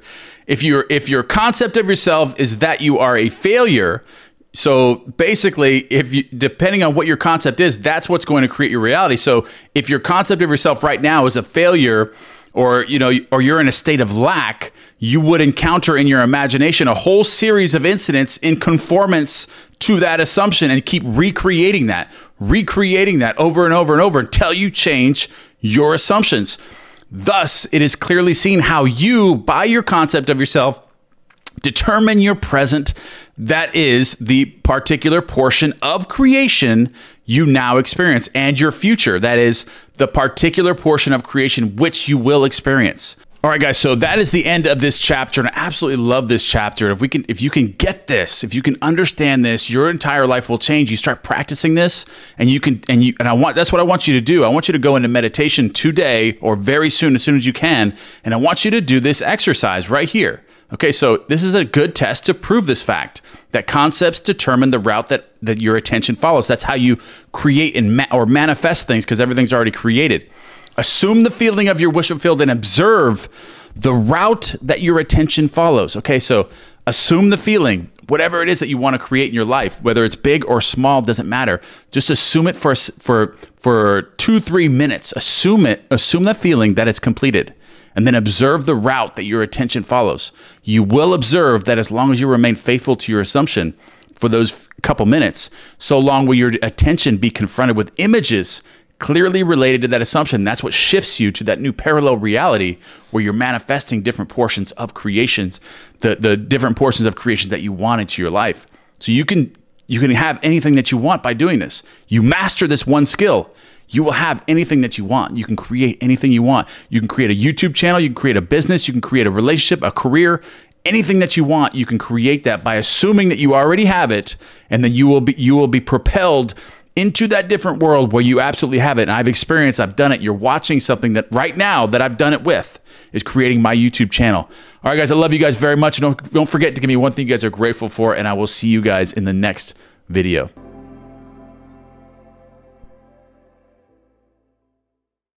You must understand that you possess the power of intervention, the power which enables you to alter the course of your future.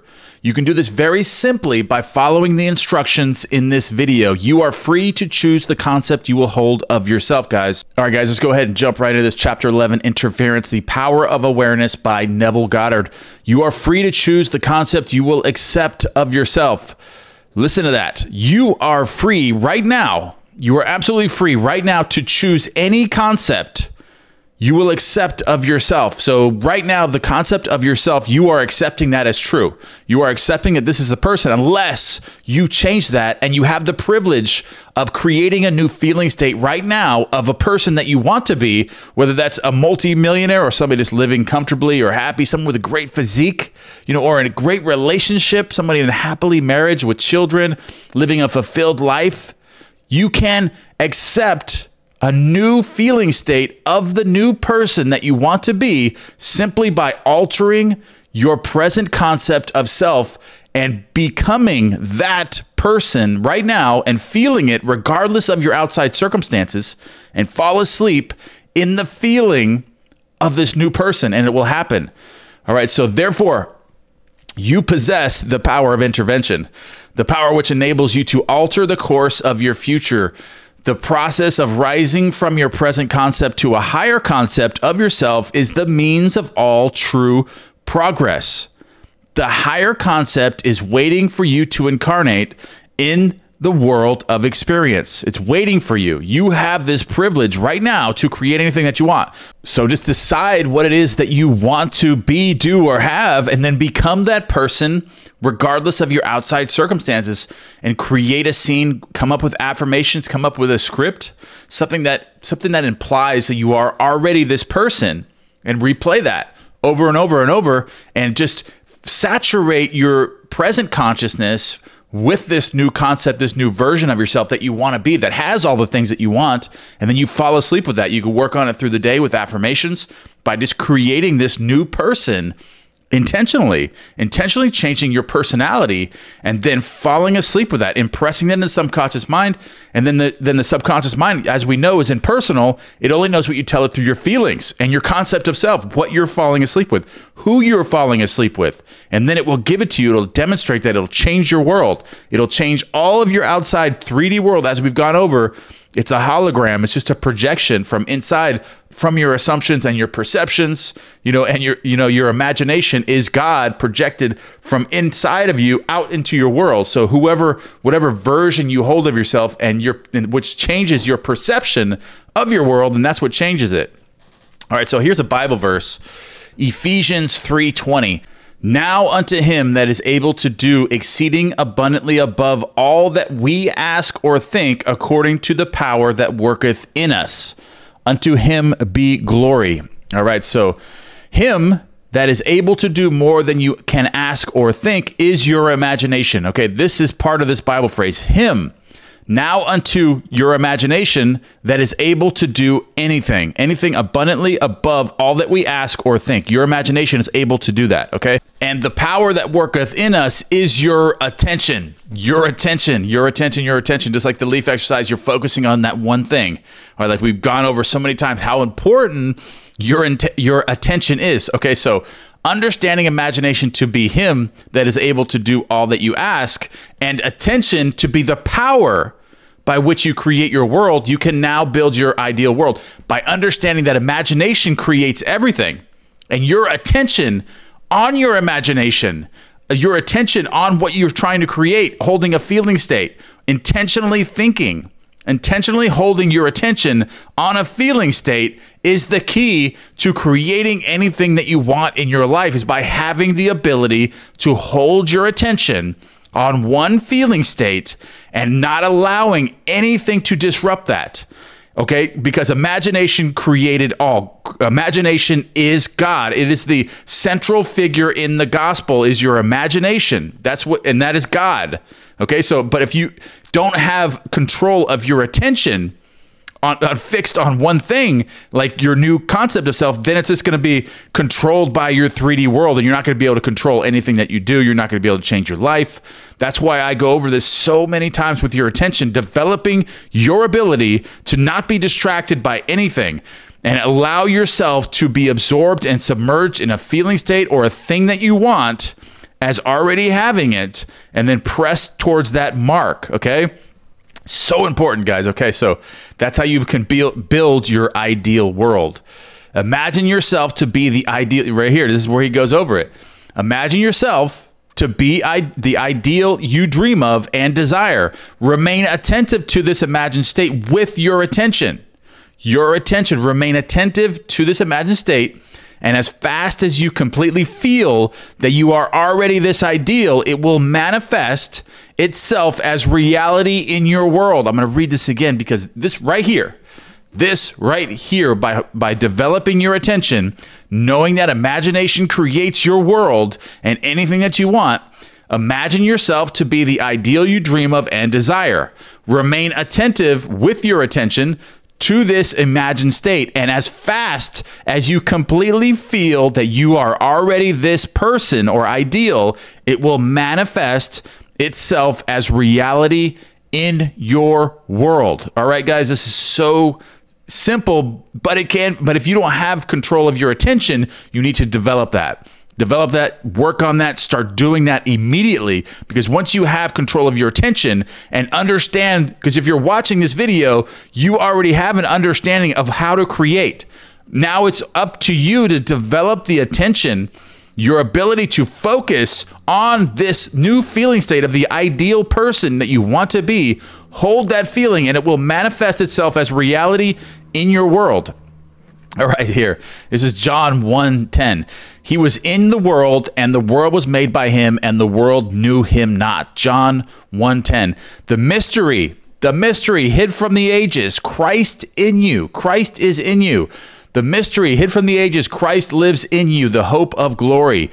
Colossians 1:26-27. The he in the first of these quotations is your imagination. As previously explained, there is only one substance. Yeah, we went over that. This substance is consciousness. It is the only cause substance. It is your imagination which forms this substance into concepts, which concepts are then manifested as conditions, circumstances, and physical objects. Thus, imagination made your world. Imagination made your world. This supreme truth, with but few exceptions, man is not conscious of. The mystery, Christ is in you, referred to in the second quotation, is your imagination, by which your world is molded and created. The hope of glory is your awareness of the ability to rise perpetually to higher levels. The hope of glory is your awareness and knowing that you have this ability to rise and create and manifest anything that you want and perpetually to higher levels.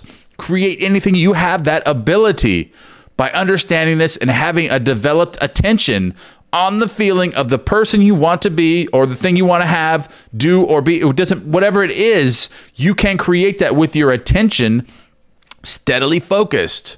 Steadily focused and understanding that imagination creates everything. Okay, so Christ is not to be found in history, nor in external forms. Christ lives in you. Don't let that take anything away from you. Christ is not to be found in history, nor in external forms. Christ lives in you. You find Christ only when you become aware of the fact that your imagination is the only redemptive power. When this is discovered, the towers of dogma will be heard, the trumpets of truth, and like the walls of Jericho, crumble to dust. All right, guys, that's the end of this chapter, but I'm going to give you a brief recap here of the most important parts that I think that we need to focus on. Okay, right here, this is what I love. Right here, imagine yourself to be the ideal you dream of and desire. Remain attentive to this imagined state, and that's through your attention. Develop your attention, guys. Develop your attention. This is so important. And if you find yourself where you're not able to like absorb yourself in a feeling state for long periods of time, just start shutting off your phone, start shutting off your screens for like an hour or something a day, or shut them down at 8 o'clock at night. Don't do that, and read and meditate and then gain your attention back and force yourself to start doing these things and building your attention. And then start imagining yourself to be the ideal you dream of. Imagination creates everything. And if you can develop your attention and then create a feeling state and hold your attention on that feeling state, just like the leaf exercise, you can hold your attention on that. Remain attentive to this imagined state. And as fast as you completely feel that you are already this ideal, it will manifest itself as reality in your world, guys. All right, guys, I love you guys very much, and I will see you guys in the next video. The day you achieve control of the movements of your attention in the subjective world, you are master of your fate. You can manifest anything that you want. You will no longer accept the dominance of outside condition circumstances. You will not accept life on the basis of the outside world. And that's what we're going to cover in this chapter, guys. Welcome back. We are going over Subjective Control, Chapter 12. Neville Goddard, The Power of Awareness. This chapter right here is going to cover and give us instructions on how to live subjectively rather than being controlled by our 3D world. That way we can manifest everything that we want in our lives and completely change things around. So if your life is not the way that you want it to be right now, it can be changed very simply if you follow the rules that I'm going to give you from this chapter from Neville Goddard today in this video. Your imagination is able to do all that you ask in proportion to the degree of your attention. All progress, all fulfillment of desire depend upon the control and concentration of your attention, guys. Your attention. All right, guys. So if all fulfillment of desire depends upon the control and concentration of your attention, do you have a well-established attention? Are you being distracted for most of the day? Do you find yourself on TikTok watching Netflix, your attention being attracted from without, or are you subjectively taking control and coming up with your own ideas, allowing your mind to assume a feeling state and then get ideas from those feeling states and have your world start transforming? Are you able to concentrate your attention on one thing? Are you able to do that? And if you're not, then I'm going to give you those instructions on how to improve this, because your success depends upon this, and not somebody else's. You're giving yourself away when you don't have control of your attention, because attention is the most valuable thing that you have, and that's where your energy is contained. All right, guys, so now we're going to get into the important part right here. Neville Goddard explains this. I'm going to break this down and give you some more examples of things that are actually connected to this.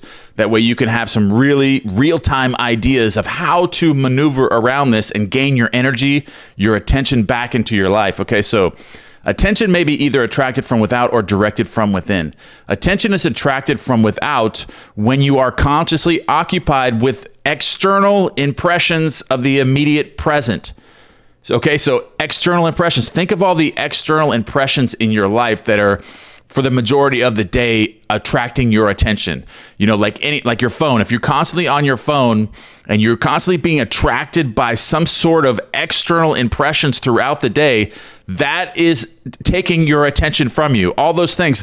So you need to break free from that. Start taking yourself like intentionally taking yourself away from these things and giving yourself moments to think internally. Come up with your own ideas, either through affirmations or scripting or visualizing, even doing affirmations. I was actually doing affirmations earlier this morning, and I was saying them out loud. I am whole, perfect, strong, powerful, loving, harmonious, and happy. I was saying I was in the shower, and I was just repeating this over and over and over. And just the way that it changed my feeling state, just by repeating, like out loud, saying that out loud and taking control of my attention. I was taking control of my attention because my mind was starting to drift and going to other places, thinking about what I got to do this, I got to do that, and I got to do this. You know, so I took my attention back, and I was like, you want to know what? I want to take my attention back right now. I want to feel good. So I started repeating, I am whole, perfect, strong, powerful, loving, harmonious, and happy. And what this did was it completely rearranged my entire day through my feeling states. And I'm attracting a completely different day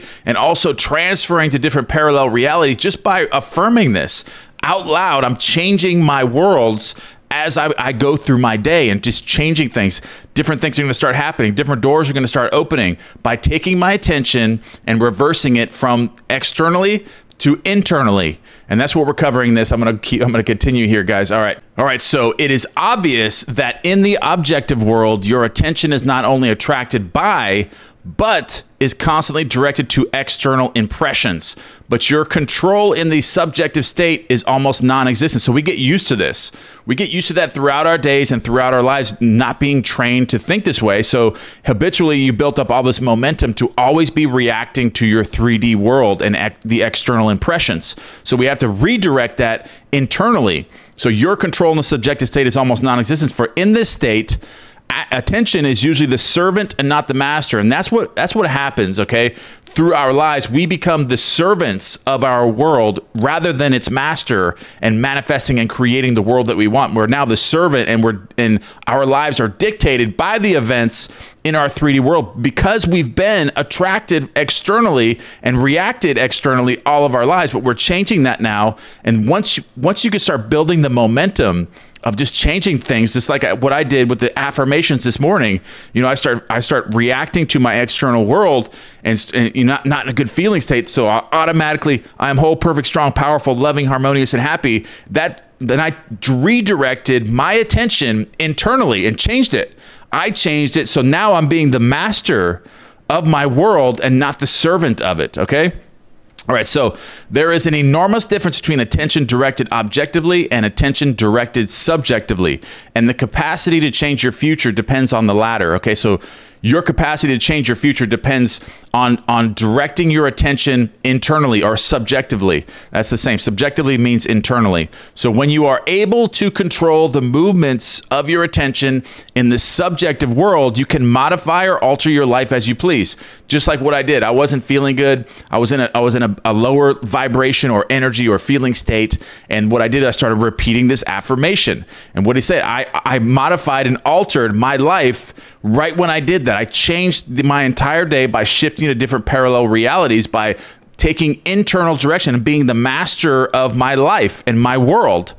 But this control cannot be achieved if you allow your attention to be attracted constantly from without. So you have to start forcing yourself to do this. Even if it's an effortless kind of forceful, but you have the knowledge. Once you have the knowledge and you gain the attention that you need to do this, you can force yourself to do that. If you're not feeling good, at any point in time, if you're not in a good feeling state, just start repeating an affirmation. Start using whatever affirmation that you like to use to change your feeling states internally, and stop being a servant of your world and start being the master of it, okay?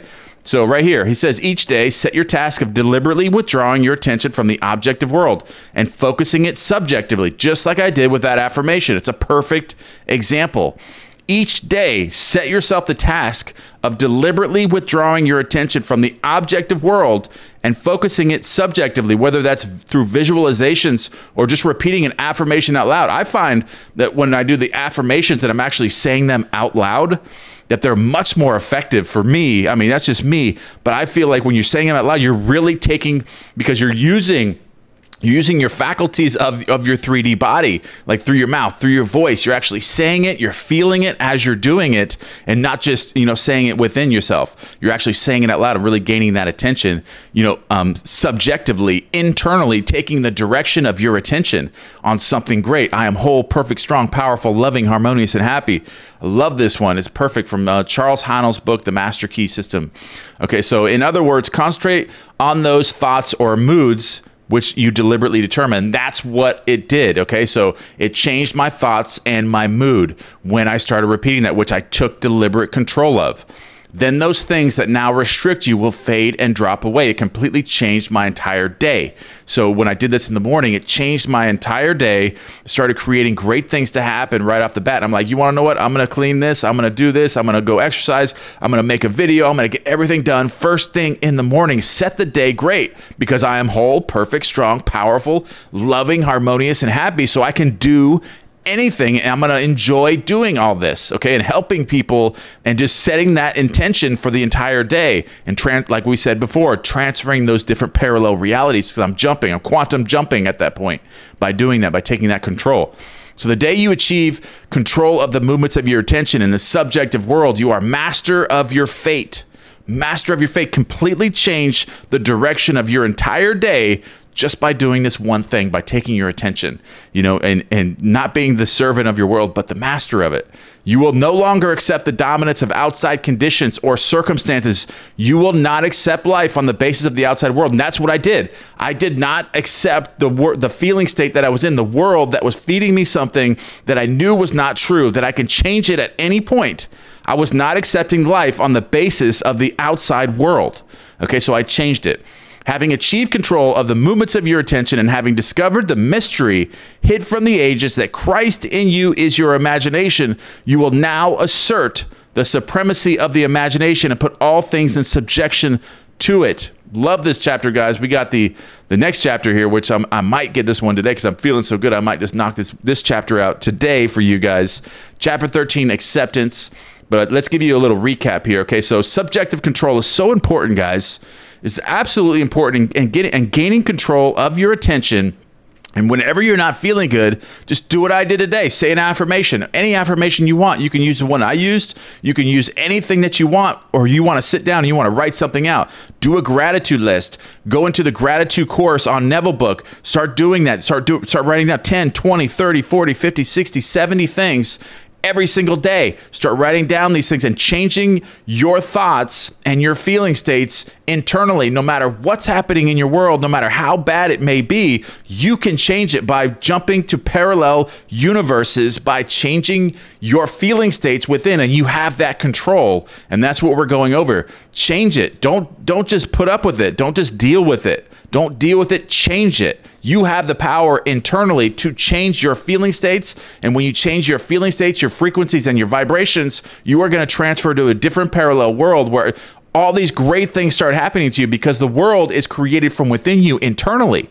So don't accept life from the external, what you're seeing with your senses, because that's not real. It's being projected from inside of you out. So control that, control your imagination, control your feeling states, and your world will reflect that change. All right, guys, that is the end of this video. But if you're looking for any shortcuts to gain your attention internally, hit that link in the description below. Check those courses out. They are very powerful. If you're having any problems doing this, or I offer previous videos on different exercises, you can go check those out anytime. I love you guys. And don't forget to give me one thing you guys are grateful for in the column box below. Love you guys. See you guys in the next video.